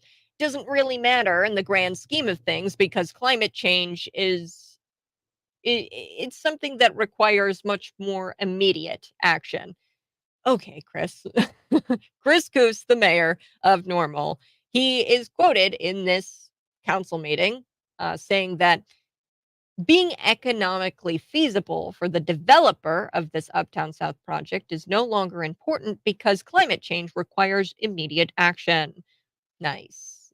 So, Uptown South, there's a lot that goes into this development. I'm not going to get into the nitty gritty of it, but essentially they banned natural gas, which I don't even know if you can do legally because here I have a case and it's where the California Restaurant Association sued Berkeley, California over an ordinance making natural gas pipelines illegal to install in one building. So the court found that Berkeley, California, violated something called the Energy Policy and Conservation Act because the ordinance indirectly regulates appliances that use natural gas. You can't regulate people's appliances. State and municipal governments can't skirt the text of this broad provision by doing indirectly what Congress says specifically that they can't do directly. So you can't indirectly do it. So I don't know. The legality of this, we'll have to see. Nobody really questioned it. Scott Preston, Kathleen Lorenz, they didn't mention this case. They didn't mention the legality of banning natural gas for this development. I wouldn't be shocked if a restaurant association were to sue over this, because if they want to put their restaurant in there and they want gas stoves, then they can't do that in this development, this Uptown South. It's a huge development, going to cost a lot of money. There were two dissenting votes this past Monday, Scott Preston and Kathleen Lorenz. Now, me personally, I think that they voted this down because, of course, the government, they don't want you to think that they rubber stamped it. It would look weird if they all voted for it, but come on, folks. One thing that I do want to say good on Scott Preston. Scott Preston said that, it's not the town's place to be pushing this kind of agenda, the green weenie agenda. Not a single resident in the town came forth in the public process to say that they wanted all electric for this development. That's something that the consultant that I voted against last time, um, out of California, came up with, and his contractors put it in this plan, and that's not something that came from this community. So I don't know. These people like to object. I'm sure Andy Byers objected, and then he eventually switched sides and voted for it. The reason why he objected is because he wants these donors who donate to him uh, to continue to donate to him, and they won't donate to him if he is on the side of that Democrat. So he's got to make it look like he deserves the Republican dollars, and that's why he objected. Because at the end of the day, it really didn't matter, dude. You switch sides, so. And like a 5-2 vote. I mean, come on. We all knew that it was going to pass, and you guys just dissented. I'm sure of it, to make it look like the optics look like you were dissenting it and it wasn't rubber stamped. You want to give the appearance that, oh yeah, we gave pushback, because at the end of the day, I mean, Uptown 1.0 isn't done, Trail East isn't done, Trail West isn't done. They haven't finished the underpass, and we have all of these vacancies. What is done in those developments that they've got cooking, these other developments aside from Uptown South, they're all vacant. There's like just under 10 vacancies the last time I checked in Uptown. Uh, and like and now we're trying for another development, and just doesn't make a whole lot of sense. Not to mention, a part of Doug Farr's plan here of Farr Associates, it looks like they're going to be evacuating a few of these buildings that are currently partially owned by the town of Normal. So one thing that was of a concern to me, they want the police station and the Parks and Rec to relocate. I'm not sure where they're going to relocate, but in order to redevelop this area in Uptown, they're going to have to relocate the police station. Where are the cops going to go? Where are they going to go? Like, that's a big concern for me. I would like the police station. I would like the cops to be put somewhere and first before we say yes to this development. And I mean, wow, is that going to impede the Normal police station's abilities, or are they going to get a nice building? I don't know. We'll have to see. All right, I do want to cut to break, but we are going to be talking a little bit about Ron DeSantis and his polling. Scott Robbins is out today. It's Friday. He had some obligations, but he's going to be back on Monday morning with me for Scott's Takes. But we're going to talk about Ron DeSantis going down in the polls. I had said that by midsummer, this guy is going to be third. And according to this poll, I was right. I knew Ron was going to sink low, and I've got some theories about that. This poll is actually pretty good, but there's some things I don't like about the poll. We'll talk about the national poll that puts Ron DeSantis in third, Vivek in second, and of course Donald Trump running away with the whole thing.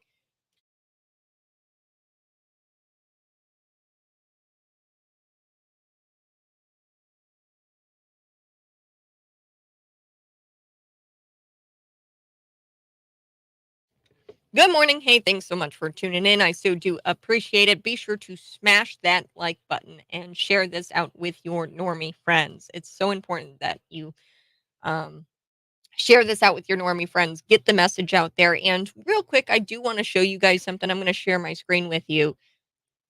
Um, this is the article that I was talking about when it came to Uptown South. It's a good article. You guys would want to check that out. It goes into more detail about what was said at the council meeting in regards to this ban on natural gas. It also goes into detail about these projects and what projects are pending and what buildings that the town already owns. So they own 3.5 out of the 5 buildings currently in this study area for Uptown South. And they anticipate that these 4 buildings, 3 town owned, 1 partially owned by the town, will have to be evacuated um, with their current inhabitants. Uh, um, being relocated, and that will free up the land for redevelopment. So, a big concern here for me is the police station. So, freeing up the land means that the police in Parks and Rec is going to have to relocate. I don't know where, but anytime a police station relocates, that is of a concern to me. I don't know about you, but are they going to get a nice space? Is it going to be big enough, or is that going to impede their duties in any kind of way? So there's a lot of questions here with this development, but also what I wanted to show you guys is this really cool thing. It's called the Insiders Club. And the Insiders Club, it's real easy. You just kind of put your name in, your email, and your birthday, and we send you exclusive emails. Um, and a lot of this is local news. A lot of this is stuff that I don't really bring to air a whole lot of times. So this is like, hey, you're in the club now, folks. We've got amazing content, and I'm going to be honest with you. I run the Insiders Club. That's part of my duties, and I run the Insiders Club. It is not a spam type email. This is actual news. This is actual YouTube videos that you don't want to miss that we've created. So you guys are going to want to sign up for that Insiders Club today. If you haven't already, it's real simple, and I'll throw the link in the comments um, if you're interested in that. So just a couple of housekeeping things before we get on with the show. So one thing that I do want to talk about, like I said, that poll, but also Kathy Griffin posting these vile images of Jack Smith. I'm also really upset about um, uh, the Hawaii disaster. So we have a friend, and her son is in Hawaii, and he actually had to go out into the ocean to avoid being burned because these wildfires were insane. It started out as like a brush fire, and there's a hurricane coming. This is pretty typical, and people are going to scream climate change, climate change. No, this is pretty. It's hurricane season. It's getting close to that season, and a hurricane came through while there was this little fire, and it was a wind-driven wildfire, and it just has really created almost looking like an atomic, like it looks like an atomic bomb went off in Hawaii. There's no life, there's no green, it's all gray, it's all ash. So pray for those folks. I'm very disappointed in Joe Biden's slow response to this. This has been going on for a couple of days. I didn't mention it yesterday or the day before, but I know that this has been going on for a few days. I think this week, really. Um, I'll have to find out when the fire first started, but it hasn't been like within this last day where um, yesterday Joe Biden finally came out and issued a national disaster. So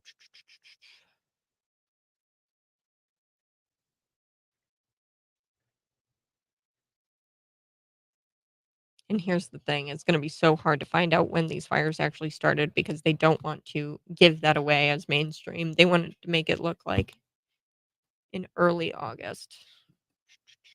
Okay, that's vague. Um,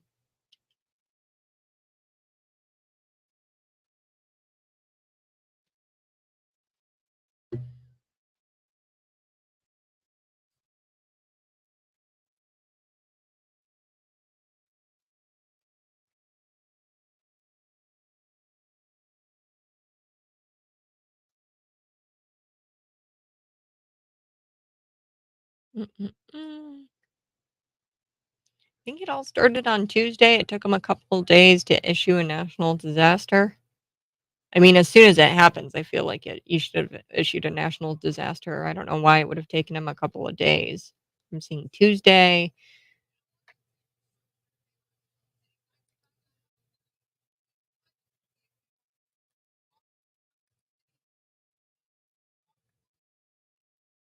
Yeah. Okay. So from August 8th is the earliest. So yesterday was August 10th. It took Joe Biden about 2 days to issue a national disaster, which I think, in my personal belief, that was kind of slow.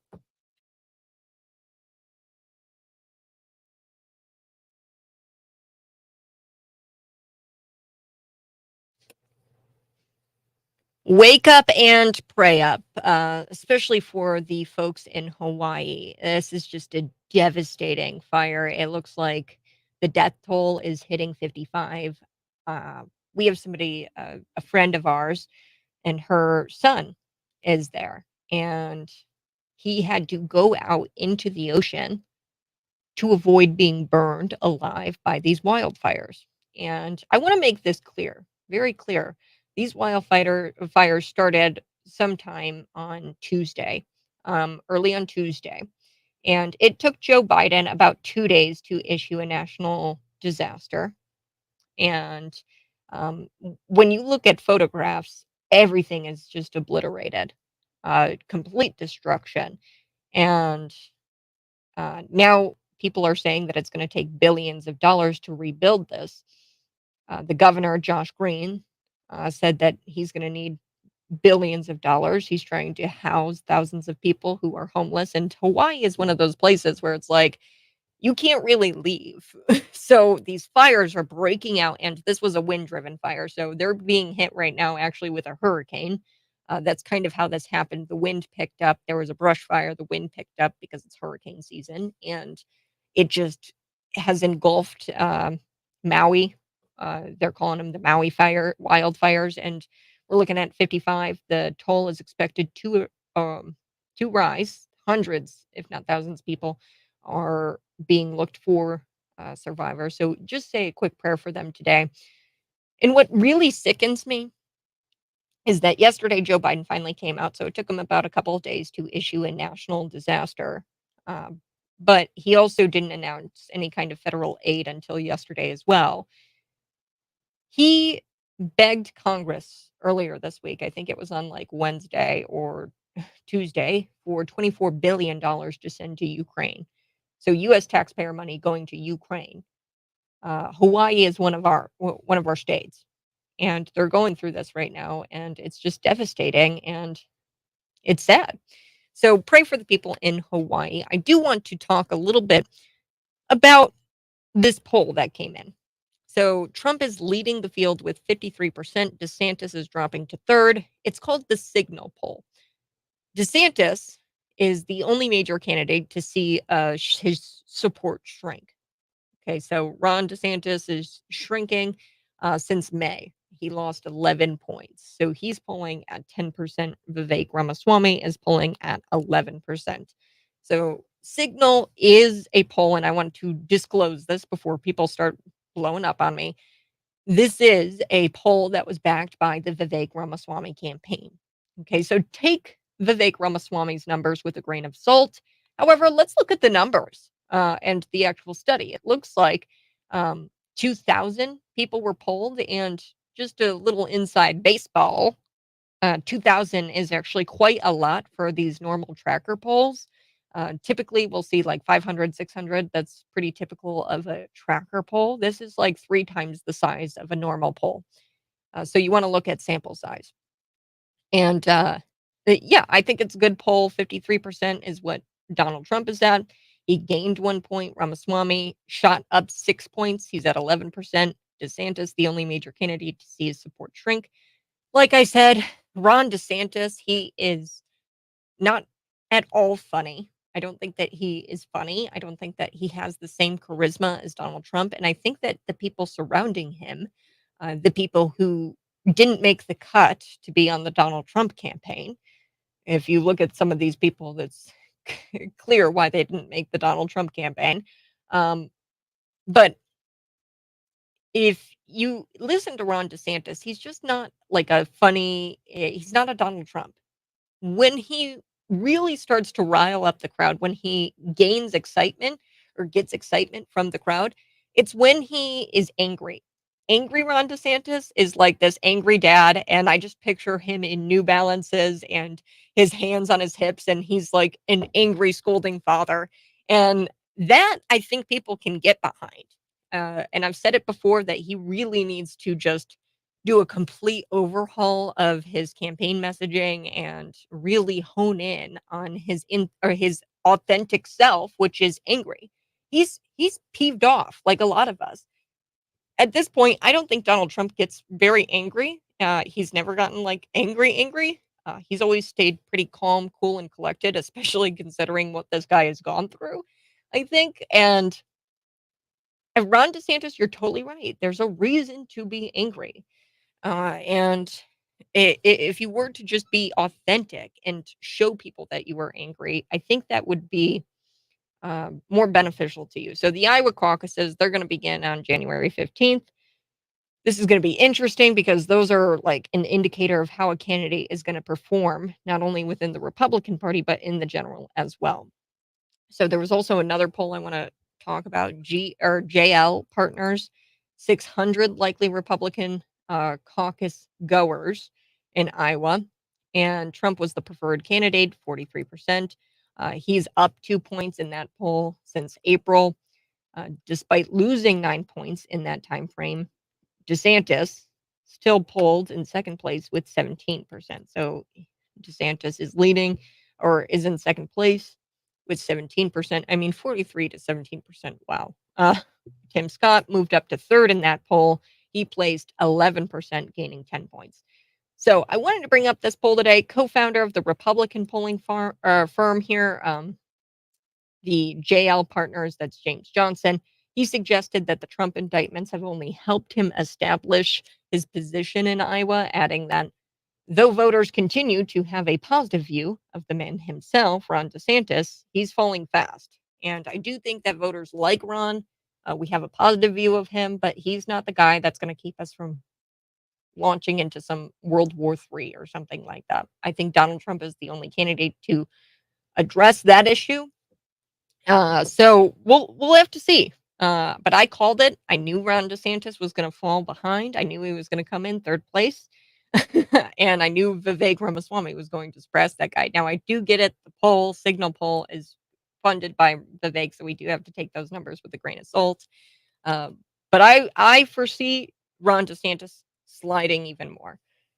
Do want to shift gears. Let's talk a bit about Lady Gaga.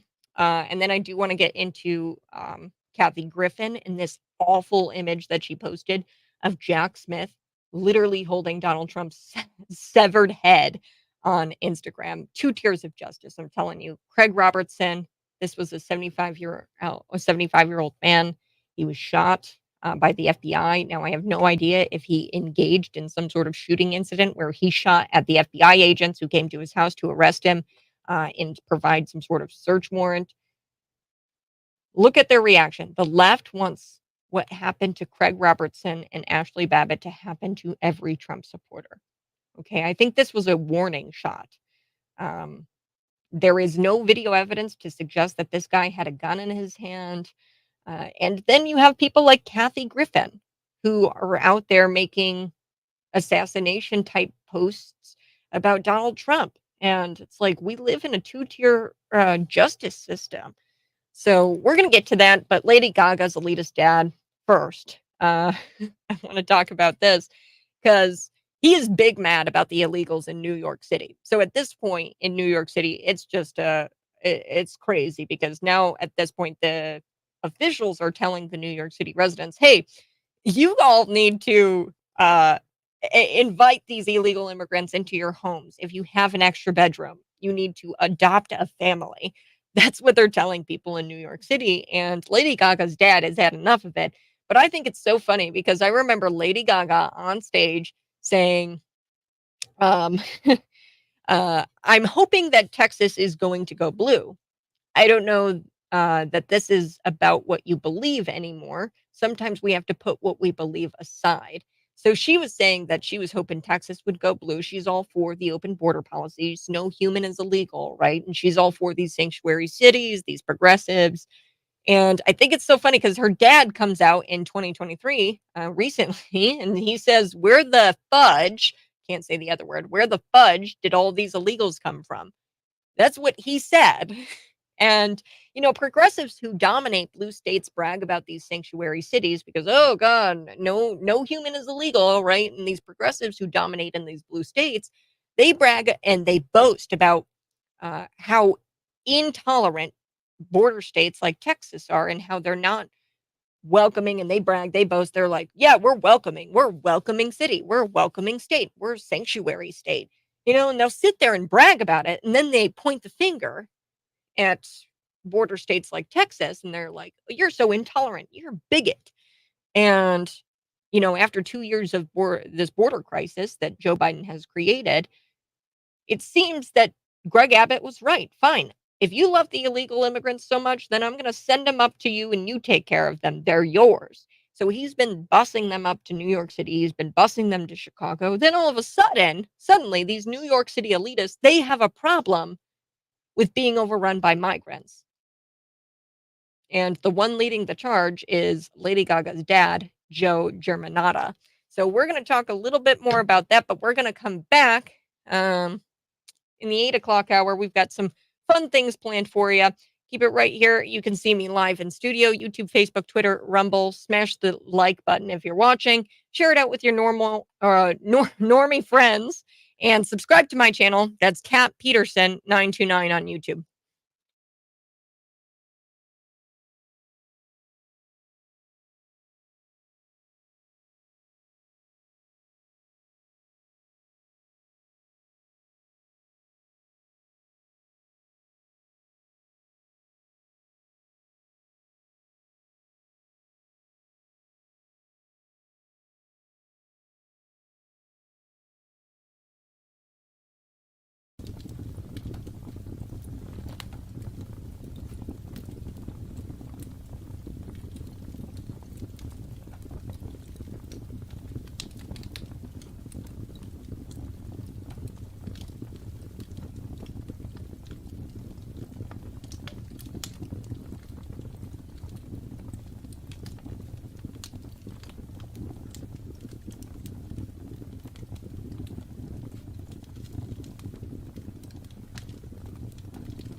We've got a texter on the text line. You can text me at 309-451-9299. Good morning. Now, I'm not one to question whether somebody's mentally ill or not, but I have to ask, was Kathy Griffin swatted at 6 a.m. also?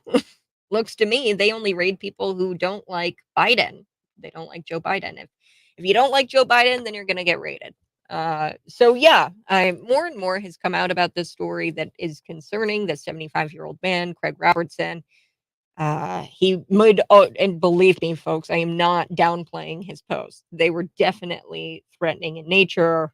And he was threatening the president. He said that he wanted to snipe him, things like that. So big concern there, and definitely warranted either the FBI or the Secret Service, somebody to get involved and at least ask him, hey dude, why are you posting these? Couple of things that have raised my eyebrows. Why wasn't the guy banned?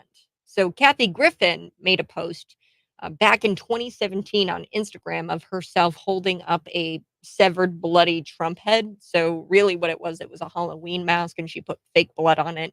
And the reason why I say Kathy Griffin is mentally ill. Anybody who goes to that extent to make some sort of statement about her hatred for Donald Trump clearly has some sort of TDS. And that's a real thing. TDS is a real thing. That's not just a joke. I honestly believe Kathy Griffin is suffering from TDS. And the reason why I say she's mentally ill is because she goes back and forth. So during 2017, she went back and she said that she was sorry for posting something like that, but then she retracted that apology. Then she does it again.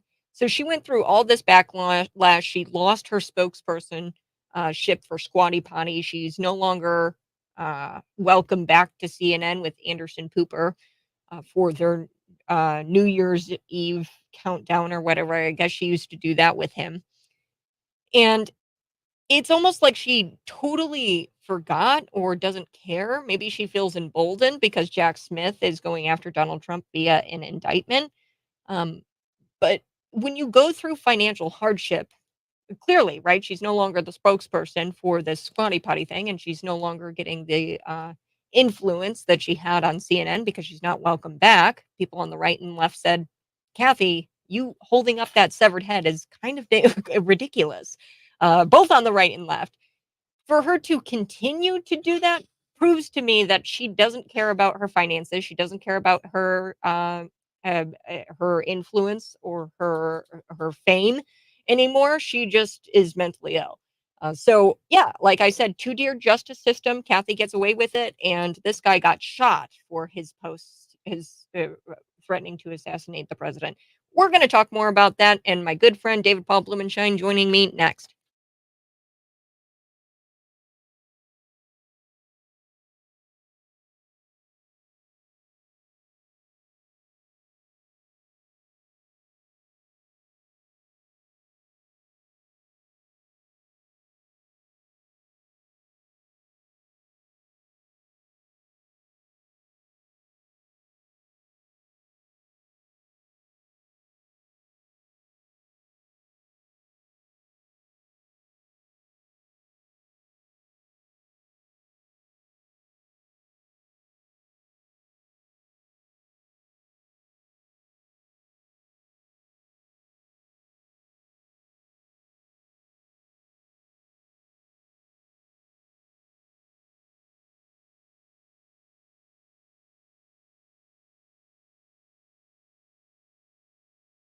Good morning, folks. Thanks so much for joining me. Joining me in studio is David Paul Blumenshine. David Paul Blumenshine, how are you doing Is it this best morning? if my mic is here? Because I can't see myself. I Yes. can see the camera, but Yes. okay. Yes. And look Actually, at me. I'm hang on. looking at the camera. You might be able to see yourself here if I adjust this a bit. Oh, look at that. Maybe it's upside down though. Oh my goodness. No, it's right. You got it. Right? Okay, good. It You says can see moving yourself? Recording starts movie button push. Oh, it might not work. Yeah. That's all right. I did see myself for a moment to know that I am looking at the camera. Oh, I'm like, there we go. There I am. Hello. Good morning, everyone. Okay, good morning. Or All good right. morning So to you. I went down a rabbit hole yesterday, David Paul, and Yes. so I don't know. I think that he had a stroke, Joe Biden, because you look at pictures of himself, but prior to January 2017, prior Mm-hmm. to Mm-hmm. Donald Trump being inaugurated, Yep. and he has detached earlobes. Yeah. So what I mean by that, it's hereditary. Sometimes your earlobes are detached. I think I have detached ones, not attached ones. Yeah. Attached ones Yeah. are a different thing. Yeah. And typically you don't have both. Yeah. So you either have detached or attached. And he, prior to 2017, always had detached earlobes. Now, what's going on with, I think it's his right side. If you look at his right side of his face, the ear sinks down Yeah. and it looks almost as if it's attached to his neck. Now I know people who have Bell's palsy. That's what that kind of starts to look like afterwards. Yeah. So I don't know if it was Bell palsy. I don't know if it was a stroke of some kind, but I've narrowed down the timeline to where we had detached lobes Biden to one ear not being detached. So there's a side of his face, if you look, that is almost drooped down, and you can almost see, I mean, the difference. It's night and day, and there's a change in his voice. There's a change in his eyes. He squints a lot more. And I think it happened between January of 2017 to November of 2017. That 8 to 10 month Mm-hmm. period Mm-hmm. where he possibly had a stroke. Yeah. I think so. Anything is possible, Kat, in today's world. What do you think about Joe Biden possibly being in a skin suit, though? Maybe it's not Joe Biden You at know what? all. Maybe it's a robot. Anything is possible in today's time. I mean, we have watched things happen in this country that are, unprecedented. They just they've not happened before. Historically, obviously we've re-entered the civil rights movement after we already kind of got beyond that in the 90s. I mean, it's fascinating to see what we've become, and they're trying to remake the world. I mean, Mhm. that's what it is, right? It's the Great Reset. The And if Great people Reset. say, "Oh, that's a conspiracy theory," Klaus Schwab wrote a book called The Great Reset. Go out and look at it. I mean, COVID, The Great Reset. Jeez Louise. Ah, I think this climate emergency thing is going to be the next COVID-19, where people are in mass hysteria. The mail in ballots will start. This will launch well, us into some sort of. here 21 hours ago, Joe Biden put up on X, well, actually his handlers did, today's numbers show our economy remains strong. Annual inflation has fallen by around 2/3 since last summer, and real wages are up for working folks this year. We've done this while maintaining near record low unemployment and strong economic growth. That's Biden economics, which everybody's suggesting to Joe, ixnay with the Biden economic Yeah. because it's not gaining any traction. In fact, you're running, the, No, because this is what I say is people, politics or something where, you look out in the real world. When you look up into the real world and you are faced with paying things for like gas, food, things like that. And I mean, on your, I don't- like in your circle, how many people do you know are not struggling with this economy? yeah. Not very many. Here, here's another one. It's promoted post on JB Pritzker's page on Oh, I X. love JB tweets. These are the fastest shrinking cities in each state across the United States. And of course, all of them are, for the most part, in red states. I mean, thanks, What Jay. cities? I haven't broken it out, but I'm just looking at little pinpoints in the different states. And you have Georgia, Alabama, Mississippi, Texas, for the most part, has got the greatest Well, I'd be amount. curious what cities, because most likely they're blue cities. People are fleeing out of these blue cities. You I wouldn't know, doubt it. Norwich, Connecticut is one. And this is Gladeview, Florida is another. Lordsburg, New Mexico. So really, these aren't heavy, densely populated cities. So I don't even know the gist of it. It just happened to, I was He looking for just something throws else. things out there. He does well, but the thing is, that's why I pulled it up, is because I wanted to read his post, beyond the county fair thing that he put up the other day, which is just quintessential to this progressive movement, because they have realized that calling themselves liberal anymore isn't gaining any traction either. That's Mhm. the buzzword. But up here. Wake up and pray up. Specifically, pray for those affected by the Maui wildfires. Now, this has been going on for a couple of days, David Paul. We actually have a friend. Her son is there, and she was telling us about how her son had to go out into the ocean to avoid being burned by these wildfires. Yeah. Now, it was just a brush fire that started, and there's hurricanes coming in through Hawaii as they do every year. So stop with your climate change baloney. Climate change.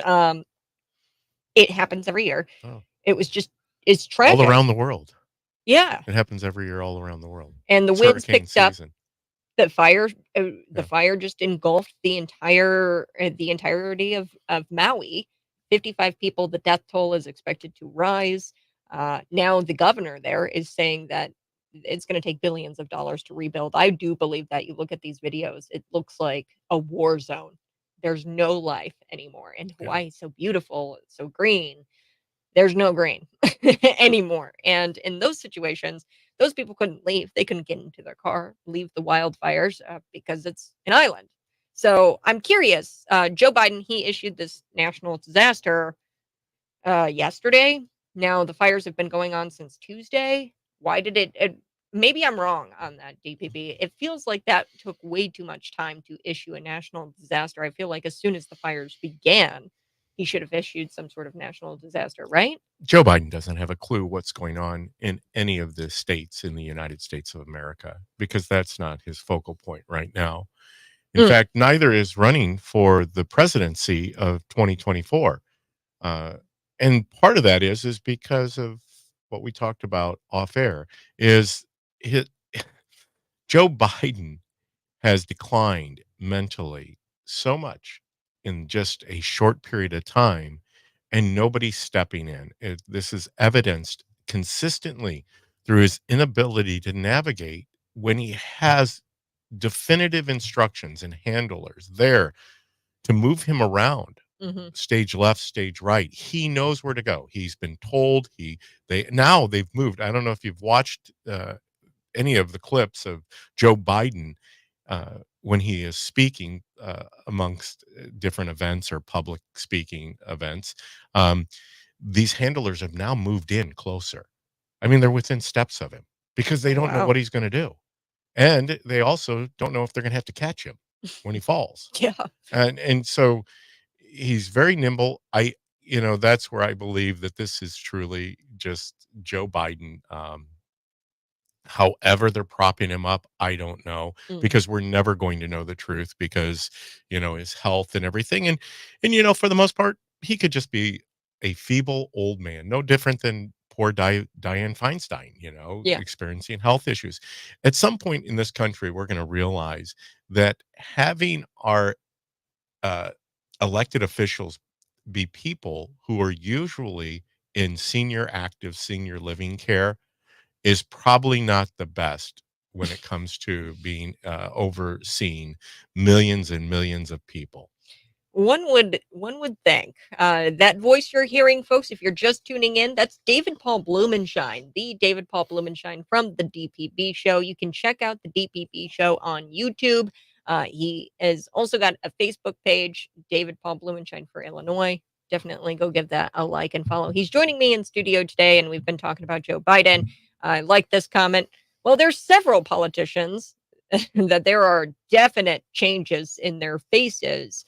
Like certain facial features are not there anymore, and you would have to have surgery or different look-alike person. So we were talking about this off air a little bit, and I'm going to bring it on air because I think it's interesting. I think it's plausible, considering Joe Biden's decline. I think he had a stroke. And they're hiding it from January 2017 to November 2017. You look at his ears, and there's one ear that is drooping down the side of his face. And I'm thinking to myself, whoa, he looked way, way different with this detached earlobes. Like he had 2 detached earlobes before 2017. And then Mhm. some point in 2017, this one earlobe goes all the way down his face. And I'm thinking that that's the result of a stroke. We know Joe Biden has had brain aneurysms in the past. And you read up on brain aneurysms. If you've had brain aneurysms, you're Yeah. more likely to have a stroke. They're they go hand in hand, so Well, it wouldn't and be out of the ord or his ability to obviously not balance on a bicycle, navigate stairs very well. Just like I had mentioned, the handlers have moved in closer. Um, yeah, who knows? who knows? Cat, because it's a land of make believe that we live in. Just go to the pages of Joe Biden or JB Pritzker or Gavin Newsom or any of these people who are part of this great reset. And once again, for those out there that don't believe we're in the midst of a great reset, go out and get Klaus Schwab's uh, book, The Great Reset. Mhm. I mean, he wrote a book about it, It's and not fake. it's not passed a fake. I mean, $360 everything that billion is climate happening control throughout our facility. land We're moving. is planned, and they're not backing off of it. However, what they are scared of is they haven't gotten the buy-in from people. So the fact that Joe Biden is just a mere uh, image of who he used to be, which also, Kat, if you look at the psychological aspect of this, your brain is so powerful it can actually rewire itself. And if you're constantly involved in a stressful, anxious, which you got to believe, it's let's say that everything that's come out against Hunter Biden and Joe Biden is totally made up. Mhm. It's fake news, right? It's misinformation. That still is troubling and has to play on your mind. Mhm. But see, I believe it is true. And they've been so steeped in criminal activity for so long that his brain has created a form, not to say that dementia is not part of this, a stroke is part of this. I can't even believe that a man in at his level of government um, can stand up before the people and engage like he does, like with Peter Ducey the other day. Mhm. He's obviously a very angry man, and an angry Joe Biden just doesn't play well. No, no, the angry old manisms are not cool. Neither is him trying to brush this woman's chest. Okay, Oh so boy. I'm gonna play this clip, and it's about climate change, and then I do wanna talk with David Paul Blumenshine about a story here locally, uptown South, and how our mayor has Mhm. suggested that climate change requires immediate action. Uh, Oh, you mean JB's puppet, because JB. Chris Coos is actually a nonpartisan, right? That's an elected position, but he keeps showing up at all these events with Eric Sorensen, Congressman Eric Sorensen, JB Pritzker. Obviously, we know where he stands. He made a video for JB Pritzker during his campaign. Mhm. So anyhow, So let's take a listen to Joe Biden first and how he's going to be issuing a national emergency over climate change. But take a listen to what he says to the reporter about the bug on her shirt. Are you prepared to declare a national emergency with respect to climate change? I've already done that. Nationally, we've conserved more land. We've we've rejoined the Paris Climate Accord. We've passed a $368 billion climate control facility. We're moving. It is the existential threat to humanity. So you've already declared that national emergency. Well, in the practice, you have a bug on it. Oh, thanks. Appreciate it. So you've already declared that national emergency. Practically speaking, yes. Yeah. Are you prepared to Whoa, declare you a got a bug national on you. emergency with respect And to I climate mean, change? I've already done that. now I'm looking at the video. It National doesn't look like he's like super close to her chest, but I don't know. I mean, I've seen Joe Biden literally try to eat a child, or nibble on a child. I well, I shouldn't mean, eat, but nibble on a child and like got way too close in somebody's personal space. well, So, his focus, obviously, at that particular time, he's repeating a a script of what he is supposed to say when he's asked these questions. Um, Distracted, obviously. I like Joe. If you've got a bug flying around you, or I'll try to shoo it away. But mhm. it's during the time when he's talking about the fact that climate change is the greatest threat to humanity right now. So that just proves to me, if you're that easily distracted from this conversation about how this is an existential threat to You know you're humanity, lying. you know you're lying. Yeah. Because you're more concerned about the bug and you're distracted by the bug on our shirt. Interesting. Yeah. Yeah. I didn't think about it that way. David Paul Blumenshine offering all kinds of opinions here on the Morning Buzz. You guys can see us live in studio, YouTube, Facebook, Twitter, Rumble. Give the video a smash of the like button. Just smash that like button. I like these pedophile Joe. That's all the comment says. It just says pedophile Joe. RT, you crack me up. I do want to shift gears. Let's talk about Normal, because you ran for Normal Town Council and and maybe you would be able to provide some insight as to why these people voted the way they did and why they objected. So Uptown South is going to be developed, and it's another huge development. They've been working on this for several years. Private-public partnership, exactly, whatever that means. That's the buzzword that Chris Coos has used for years and years, of using taxpayers' dollars to fund private enterprise. Yeah, it doesn't make a whole lot of sense. Like, let's just sell the land to a private developer and give them the full reign of what goes on. That's how it usually works. Yeah, you take the risk. We just supply, the infrastructure. And that's what cities are supposed to do. They're not supposed to be partners in these developments. Oh, well, that's good to know. Yeah. So, and they have other developments that aren't even finished. And then they approved another one. So we've got 1.0, Trail East, Trail West, the underpass, all of that stuff is not even finished. Yeah. So they approved another one without that stuff being finished. Yeah.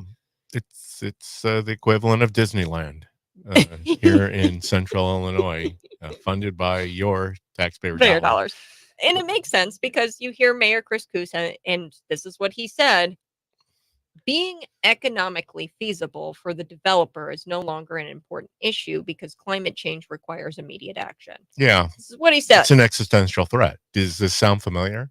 Yeah. I mean, he's literally just walking out what Klaus Schwab has put in his book, The Great Reset, climate change. I mean, these folks can't get off of that. And it's really nothing to do with climate change. The climate change. In fact, just so you know, breaking news, the climate is going to change here in about 45 minutes. There's going to be some major climate change. Yeah. Because that's what the climate does. It constantly, through winter, spring, summer, and fall, all you got to do is call. Yeah. It changes. Yeah. That's what climate does. It changes. It changes. And Chris Coos doesn't care. I mean, essentially with that statement, he says, I don't care about people's money. I don't care if we spend $1 billion. What really matters. And this is because they banned natural gas in this development, which I don't even know is completely legal. When you look at other cases, a case in California, they sued the city of Berkeley for doing just what Normal is doing, where they're banning natural gas and saying, no, you can't do natural gas when it comes to this development, and it has to be all electric. I think we should go in the Wayback Machine, not too far, to when Chris Coos originally came on the Normal Town Council, when it was a conservative council. And to hear Chris Coos back then versus Chris Coos now. And he has fully rode the wave that has come through this town, the progressive wave. And that's where we're at right now. The town council obviously there's not a conservative on the town council. Yeah, that's what I wanted to talk to you about, because I'm making my own kind of assumptions as to why they voted the way they did. Scott Preston and Kathleen Lorenz, they did vote this Uptown South down. However, we know probably more so establishment. They call themselves moderates, but they walk doors for Chris Coos come election time, and they advocate for him to be to continue to be mayor. So it doesn't line up. But here's what Preston says, and I actually like what he says here. He says it's not the town's place to be pushing this kind of agenda. Not a single resident from the town came forward in the public process and said that they wanted all electricity. That's something that the consultant that I voted against last time, I like how he threw that in there, that I voted against last time out of California, came in with his consultant and his contractors, and they put that into the plan, the all electricity, no natural gas. That's something that came, that's not something that came from this community, from our community, which I like that he said that. Now, stop me when I start to sound conspiratorial. Kathleen Lorenz, Scott Preston, I think that they've dissented this vote because they didn't want it to be rubber stamped. They wanted to give the appearance that this was not a rubber stamped project, but they voted the way they did to continue to get funding from Republicans to say, oh, well, I voted this way. I just don't. It's a power grab, but more importantly, it's a way of, you're right, it's political collateral that they're banking for another time. Who knows? I don't know if Kathleen has aspirations to run for mayor, if Scott has aspirations to run for a state rep seat or even a congressional seat. I'm hearing rumblings, rumors, purely rumors. Once again, I don't That know. Scott could possibly be running for that Scott Congress. could be considering. Well, and I love that. I voted against that last time. It's like, you're keeping track of all of your votes. Well, you have to now, obviously, because they're the watchdog groups. But, part of the reason why I can hardly even bring myself to attend a council meeting, and I know there are many out there, and I appreciate all of you that show up frequently and often to hold our town council accountable in Normal or at the city of Bloomington, because it's so important that we be that watchdog, but at the same time, this is clearly a set agenda. They even named it Normal 2.0, and it's, they're walking it out. And at this point, like I had mentioned, it would be really excuse me, I've got a little, what do they call that? Scott Robbins. Hey, Robbins wasn't on today. What happened? Oh, he's just had another obligation. He's good. I was missing. He'll Robbins be back this on morning. Monday. But take Chris Coos from 10 years ago, 20 years ago, and not 10 years ago, but 20 years ago, and even right now, 30 years ago, because you got to think about this. Coos has been the mayor for 18 years. Oh my gosh. Well, it will be 18 years, right? That's This crazy. is his fourth term or 16 years. But yeah, he's been around town government for a very aren't long you tired, dude? Well, I mean, tired. ultimately, it gets back to this fantasy island, Career, and it's a career, and it's. And we have to take a break, but I think that Andy Byers, he objected to this Uptown South plan, but eventually he did switch sides and he voted yes for the Uptown South plan. Yeah. I think he's playing both sides too. I want to talk about it because he is actually, lobbyist for green energy and things like that. So can he even vote against things like this? Is that a conflict of interest? You know what else I want to talk about? I want to talk about the fact that J6 was 99.9% a peaceful protest. 99. I've got the math to back it up. All right. Yeah. Let's come back. J6 was a peaceful protest. We'll be back.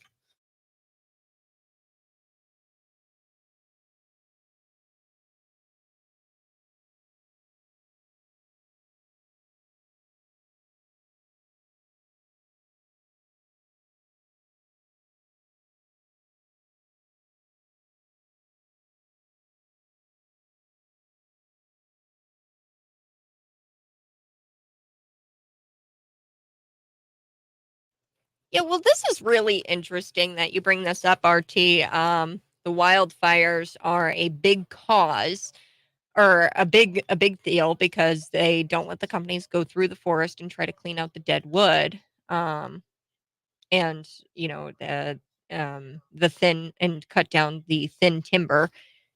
It would cost a lot, but it would help slow the wildfires. Very interesting. Well, and also, that pileup that happened on I-55, where like 50 plus people died. That all could have been prevented had we not done things like no-till and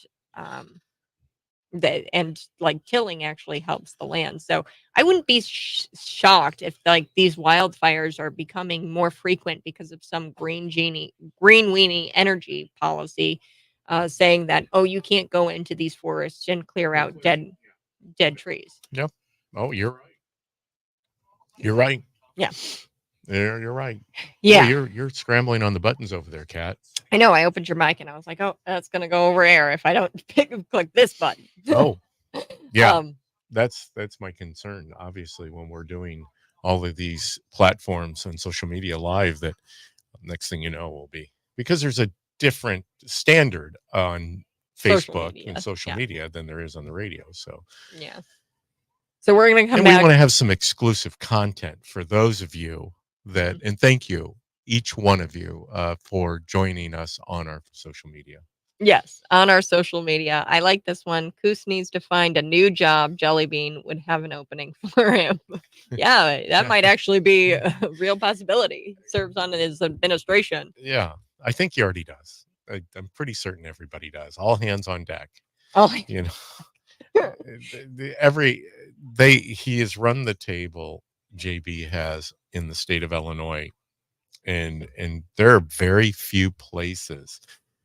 McLean County government has been able to maintain a standoff, and but unfortunately, the pressure is on. The Democrats want to capture everything. everything. And if you go to their page, Democrats in McLean County, you'll see Chris Coos. He's down there with Eric Sorensen and Dave Kaler and Sharon Chung.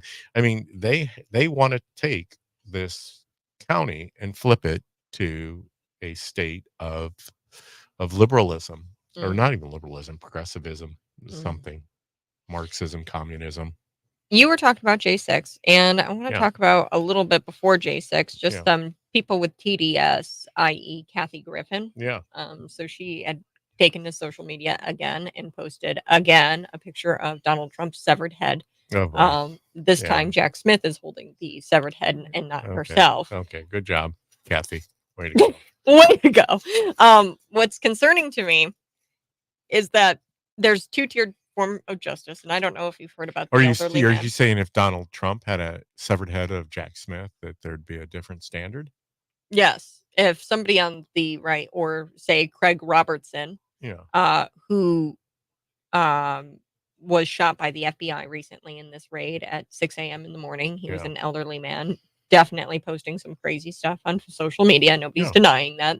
Can't say you're going to assassinate the president on social media. That's a little. I wouldn't recommend that. Yeah, and that's another thing too. Legally, are you able to do, because there's running jokes, I don't know, and they're distasteful, and I hate entertaining them, but there is a running joke of like KYS, kill yourself, or KMS, kill myself, or something like that. That was really big in my age group for some time.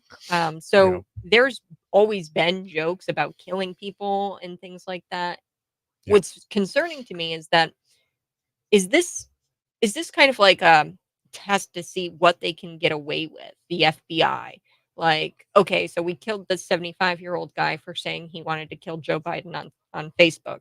Now nobody's saying anything about it, right? Nobody's like, oh, we're outraged, how could you do this to him, and blah blah blah. No, there's not a whole lot of uprising from people on the right about it. And what if the next move is to kill somebody for posting a meme of Joe Biden or Hunter Biden in his underwear or something like that, right? So I've gotten kicked off Facebook for that infamous meme, and several times, like, it's just like keeps coming back. I'll get account restrictions for me posting this meme of Hunter in his underwear and in a scarf. Like, I posted it. I thought it was hilarious. It's a real picture. And it's a meme. And I've gotten in trouble on Facebook over that stuff. So, I mean, what's next? Would I, like, is that threatening Hunter Biden in some sort of way? Because in some sort of roundabout way, I bet they could try to say that I was threatening. And actually, that is what I got knocked off for. They said threatening, violent comments about somebody. Yeah. Well, Kat, and I understand with our audience here and the people we have, we like to keep it light, but I just don't agree with going to to the same extents that a Kathy Griffin goes to. Yeah. I don't promote that in anything. I promote life. What you had just mentioned about this whole movement to kill yourself or whatever that is.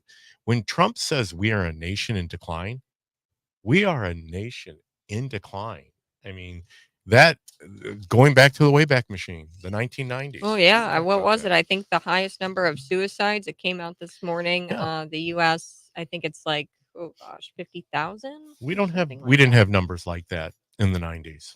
Yeah, 50,000 Violent people crime, killed. criminals. No, we've really propped up the criminal activity. Mhm. We're gonna be back. Hold on one sec.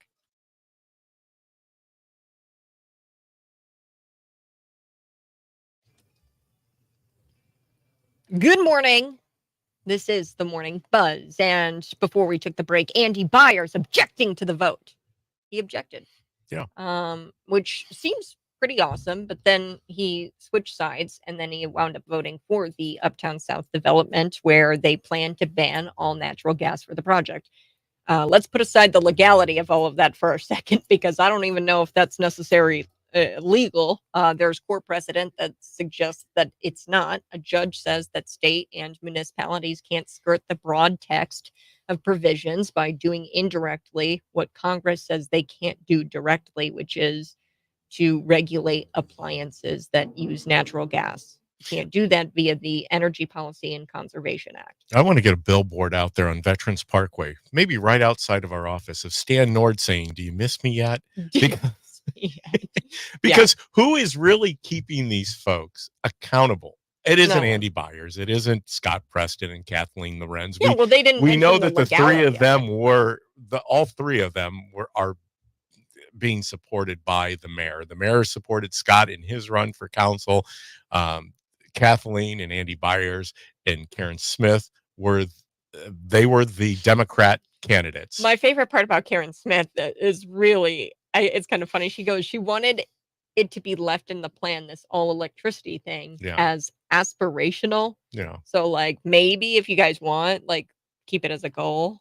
Yeah. It's like, what? Yeah. And you know what? As a person and knowing a little bit about Karen Smith and her run for council, which she would probably not be on the council if it wasn't for Stan Nord. That's what we forget. Karen Smith was brought along when Stan Nord ran for the city council as someone that was willing to come in and fiscally look at these matters, her backgrounds in accounting. Unfortunately, Karen's, the side of Karen that is voting on the town council is not the fiscal, Yeah, well, and because she voted with Mayor Chris Coos and the like, and Mayor Chris Coos just blatantly said it out loud. He said, we need to stop being economically responsible, essentially. And he says it's no longer an important issue when it comes to... It's an existential threat, climate change. Joe Biden says it. J.B. Pritzker says it. Chris Coos says it. I don't hear that much coming from Mboka over at the city of Bloomington. However, once again, Mboka and I are friends. And I don't think he comes out publicly and states a lot of his beliefs. I think he's just trying to manage. He's been put into a position, or he has run for a position where he knows what's in front of him. I mean, they all know what's in front of them. We are a state in decline. We are a municipality. Thank God that McLean County has been able to weather it. But fiscally, it's going to come to Bloomington normal. You can't continue to run at the levels we're running of indebtedness, and not have that catch up with you. We have realized the benefit of being McLean County. Most counties aren't like McLean County. I do want to shift gears and get to what you wanted to talk about. Yes. January 6th, mostly peaceful. Mostly 99.9%. This is coming off of, I'm a big Truth Social kind of guy. I need a break from Mark Zuckerberg's Facebook and even Elon Musk's X, formerly Twitter. But Truth Social, DC Drano comes out. J6 was 99.9% peaceful, and here's the math to prove it, according to NPR. So there you go. all the screechers Leftist. out there. NPR's Listen up. tracking database. That's Can right. you hear me? That's right. Can you hear me? NPR. This is from NPR's database, tracking database. 1,105 people have been charged with federal crimes for J6, but only 300 have been charged with violent crimes. Now, what is the definition of a violent crime? We know that fire extinguishers were not used to bludgeon Capitol police officers. That was obviously fake news. In fact, one of the most extreme violent crimes happened to Ashley Babbitt. She was shot to death. There was a lady that was beaten, pummeled, and down in the tunnel. Trump supporter. That's right. A Trump supporter. But video evidence of the crowd size shows more than 300,000 protesters showed up. Some say 500K to 1 million. I was there. I'm going to tell you it was closer to 1 million, but let's use the conservative estimate, right? Because the mayor of DC says there were only 30,000 people. But mind you, let's go back. So you take 300 divided by 300,000 equals 0.1%. 0.1% gives you the 99. To everyone at J6 was violent, which means 99.9% were peaceful. I wonder if they could say that about any of the many cities Antifa that were riots. the Antifa riots. When you take the crowd size of any of those Antifa riots, which sure never reached the magnitude of 300,000, I would say most of them were 300 to 500 people, and 99.9% of those people were violently protesting. That's what they do, and yet And threatening reporters. So it's I didn't want to do this story because it's a very it's very like specific to post millennial, but I love the post millennial. I think it's a great news publication. But there was a reporter, David Paul, whose name is Andy No.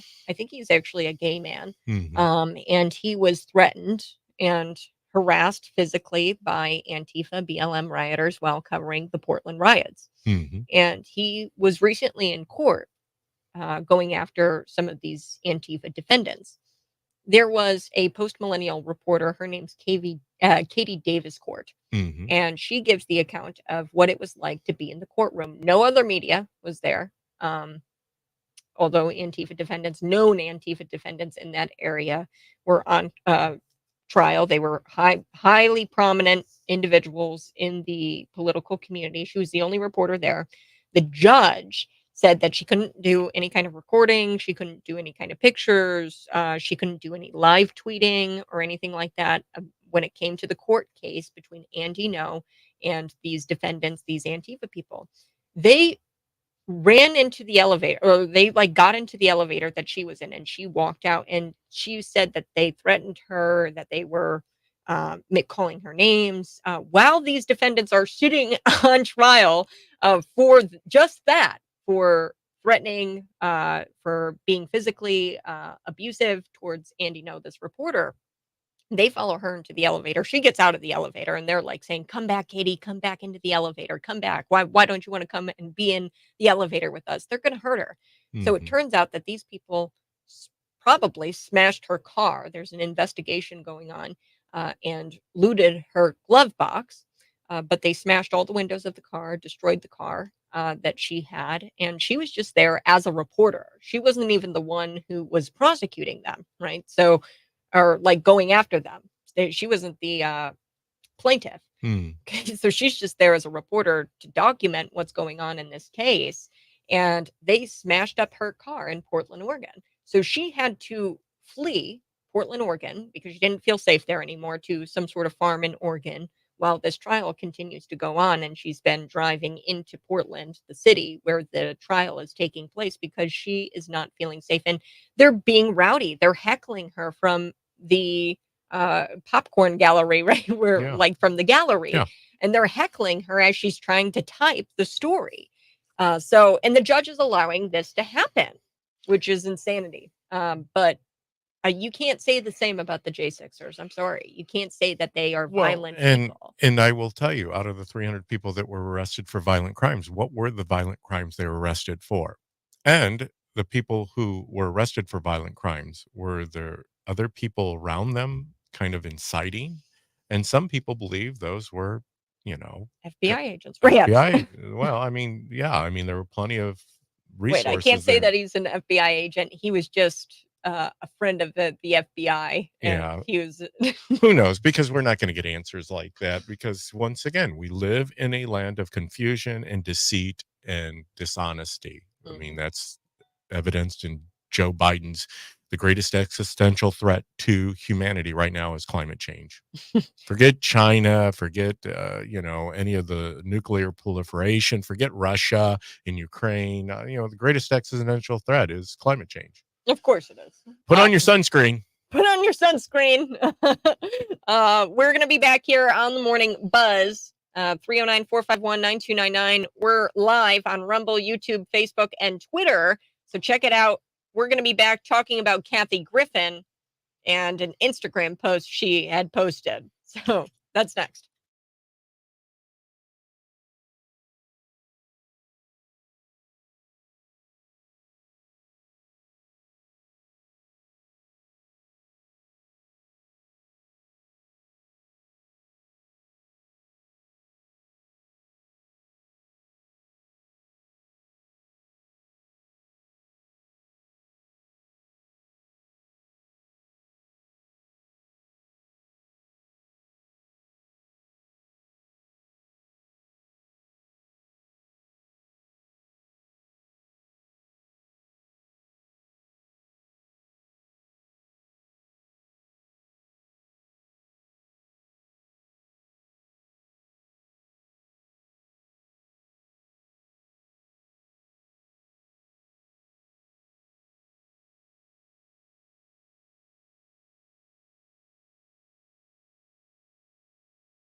Folks, we're going to be back in just about 10 seconds.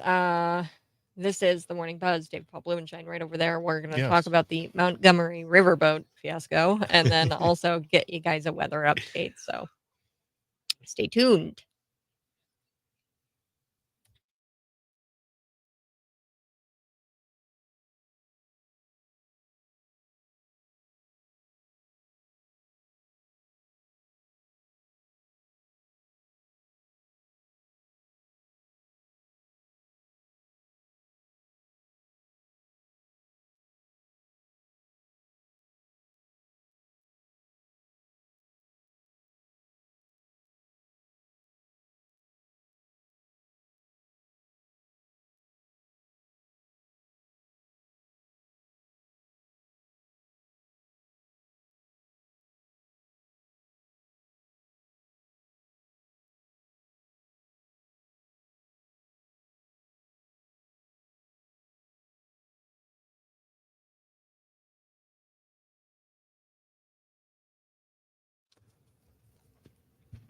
Good morning, folks. A line of thunderstorms. They're being tracked here across central Illinois this morning. A few of these storms could be strong, severe, producing damaging winds, heavy rainfall. Yes. So, yeah, that's the weather outside. I opened up the window. Wow. Those clouds started to change, and the climate is just changing. Climate change is going to happen between now and 11 a.m., but it seems like we're only going to get some moderate rain in the Bloomington normal area. But boy, according to the radar, that's a big system. Yeah. Wow. Yeah. So most of it is south of us. Lincoln, obviously, is, and it's north of Springfield, thankfully, because Springfield has just endured a pummeling of storms. Yeah, there's just a line of systems that keep going through in Lincoln too. They saw a lot of trees down and things the last big storm that we had. I saw a semi actually in Lincoln just completely turned over, over, and I was like, "Whoa!" It's going to be a pretty intense storm for them down here in Lincoln, Springfield area, but Bloomington normal heavy rains probably. So Lincoln's going to get hit hard. Yeah. Lincoln's going to get hit That's hard. what at least it shows on this weather radar. Mhm. Joe Biden's radar, existential threat, climate change. Existential threat. Just don't be an idiot. That's my thing is I just don't understand. They're all screaming. They're like, get inside, take shelter right now. And it's just well, yeah, right. I'm not going out there in the middle of a storm. I'm not going to go out there when it's coming down, the hail, the wind. Who wants to be out there in that? I know my Absolutely dog nobody. Bella doesn't like the storms. I mean, as far as she just doesn't like to be in the rain. She doesn't care about the thunder and the lightning. She just doesn't like to be getting wet. Yeah. She's a snow dog. She's a snow dog. It's not the kind of wet that she loves wants. ice though. She loves ice. If she could, and if it was if it wasn't storming and she could just open her mouth for the hail to go into her mouth, she would love that. Or if we put her up on one of the polar caps, she would eat her way. She would be in seventh heaven. She would be eating ice all day. All right, folks. Which could contribute to climate change again. One thing I wanted to hit before we cut to break, I'm going to share the video footage on the stream, YouTube, Facebook, Twitter, and Rumble. It's this Montgomery Riverboat. We're going to pick this conversation up on the stream, but I do have to cut to break. They're making it a race thing. It's not a race thing. It's a Montgomery Riverboat thing, and it just turned out to be this huge brawl. The cops showed up. They've already made arrests.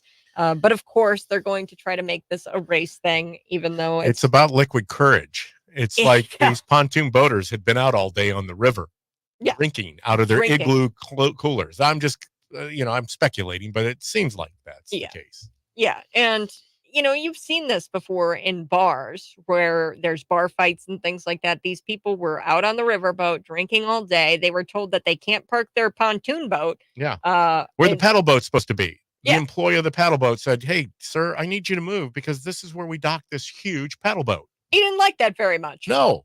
So he threw a punch, and that led to everybody getting involved.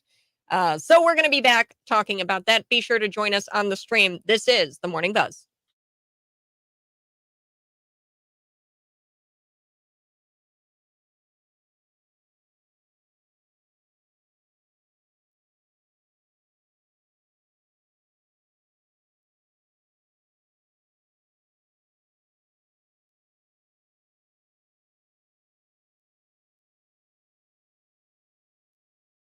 Okay, David Paul, let's talk about the Montgomery River boat. So you've got the story here. I'm playing the clip right now for Yeah. our YouTubers. Walk me through it. How did it start? One man. It Well, looked like one man you're started it. you're seeing that there's a fairly large man who happens to be black. He's got black shorts, white shirt, and a hat, and he's part of docking this paddle boat, right? The people on the my headset's a little hot. Yeah. I don't know if you here I put them together, but there you go. That way we don't have to hear Tom Davis. I'm not talking over Tom Davis, Mhm. but he obviously is responsible for docking this paddle boat, which is got a lot of people on it. They're coming into dock, and uh, a pontoon boat pulls up to the dock where the paddle boat's supposed to be. So he kindly goes down to tell this gentleman, "Hey, listen, we're bringing in this huge paddle boat. You're docked. You're going to have to move it just a little bit. I don't know the conversation, Mhm. but you can't be parked there." Well, this particular gentleman of the pontoon boat, who happens to be white, Yeah. with everybody on the pontoon boat. So now it's suddenly a race thing, that it's white against black, and really what it is uh, non. This is my pure speculation. People who've been out enjoying themselves on the river all day versus an employee who's just trying to do his job, Yeah. and he's getting back talk from drunk people, Yeah. and Ooh. that's yeah. Crack of There's a thunder. thunder boomer, There's Thunderboom. thunder boom outside the window. Um. Yeah, that's what this is, and it's just a nation in decline, like you've been saying Yeah, this in the show. It's clearly a nation in decline. There's something going on here to yeah, where people think that it's okay to drink like that heavily yeah. and then engage in some sort of violence. And then not to mention, right, there's several black women here who are engaging in the fight as well, coming Yeah. to like the defense, I guess, of this black Yeah. gentleman. Well, I mean, Kat, you probably know in Alabama, I mean, certain It's all area, black, yeah, it's all white. that's right. It's all It's intermingled. well, and the bottom line is they've been coexisting for a long time in Yeah, Montgomery, in in the South. Birmingham, and those two larger urban areas do have a high percentage of minority population or black population. Mhm. Um, And so it doesn't surprise me that overwhelmingly you're seeing, as this thing plays out, this video, that there is a high, uh, there's a lot of black people Mhm. and few white people. But yet the white people are the perpetrators, which they are, Mhm. because they are in the wrong. Yeah. They are parked illegally, or I don't know if it's illegal, but they're parked in a docking position Shouldn't where this You can't park huge it. paddle boat has to come into. Yeah. We're coming back for the radio, folks.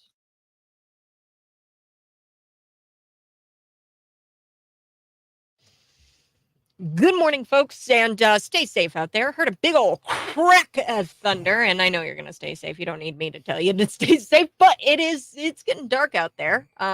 Looks like these are gonna last until about 11 a.m. You say, David? Yeah, that's what it appears in the Weather Channel. And yes, it is an existential threat. So take cover. Take Take cover. cover. So there is a special weather statement issued for Lincoln, Illinois, Clinton, Illinois, Mount Pulaski, um, also Jacksonville, Illinois. This looks like it's more like Southern Illinois type. Beardstown, Illinois, so South Jacksonville, Illinois.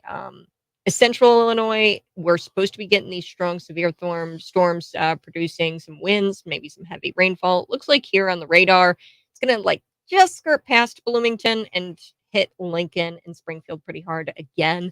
That was kind of the same thing we got the last go around for severe thunderstorms. So, Well, the cool thing about it is, Kat, it covers at least, I'd say about half of the state, from all the mhm, way from the Wisconsin border down through Springfield. So, uh, good for the farmers. I know that we've really been behind in the precipitation as mhm, far as rainfall. So the tasseling just took place here last month, and so this is a good way to end the summer as we go towards the fall and the harvest season. mhm. Yeah, yeah. So there's thunderstorm. I'm not seeing any kind of tornado warning, so I think we're okay there. As far as it looks more like east across central Illinois. So Peoria might get some of this as well. So just keep it right here to Cities 92.9. We'll have weather updates for you. Severe weather coverage brought to you by Paul Davis Restoration.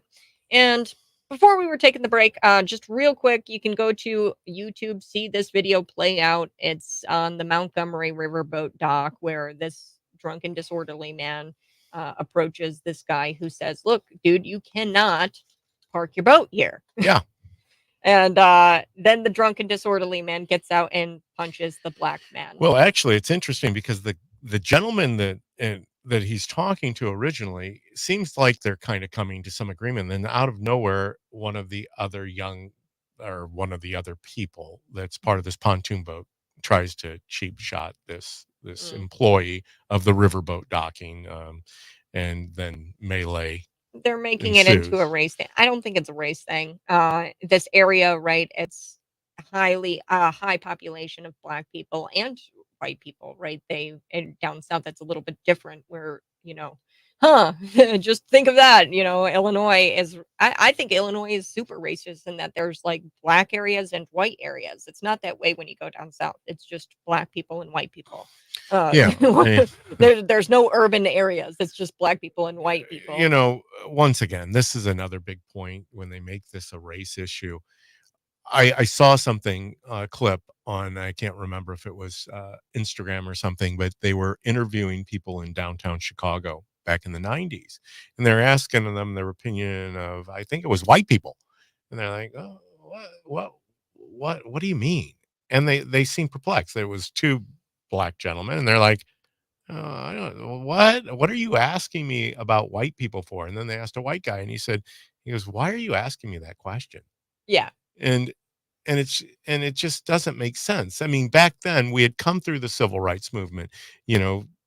People were have balance, but they need these chaoses, they need these crises, they need division, this is everything they need. Dividing people by saying that this That's is a right. race thing when clearly it was a drunken, disorderly thing, and it's terrible. These people the people who were on that pontoon boat and got up and started attacking this guy for no reason.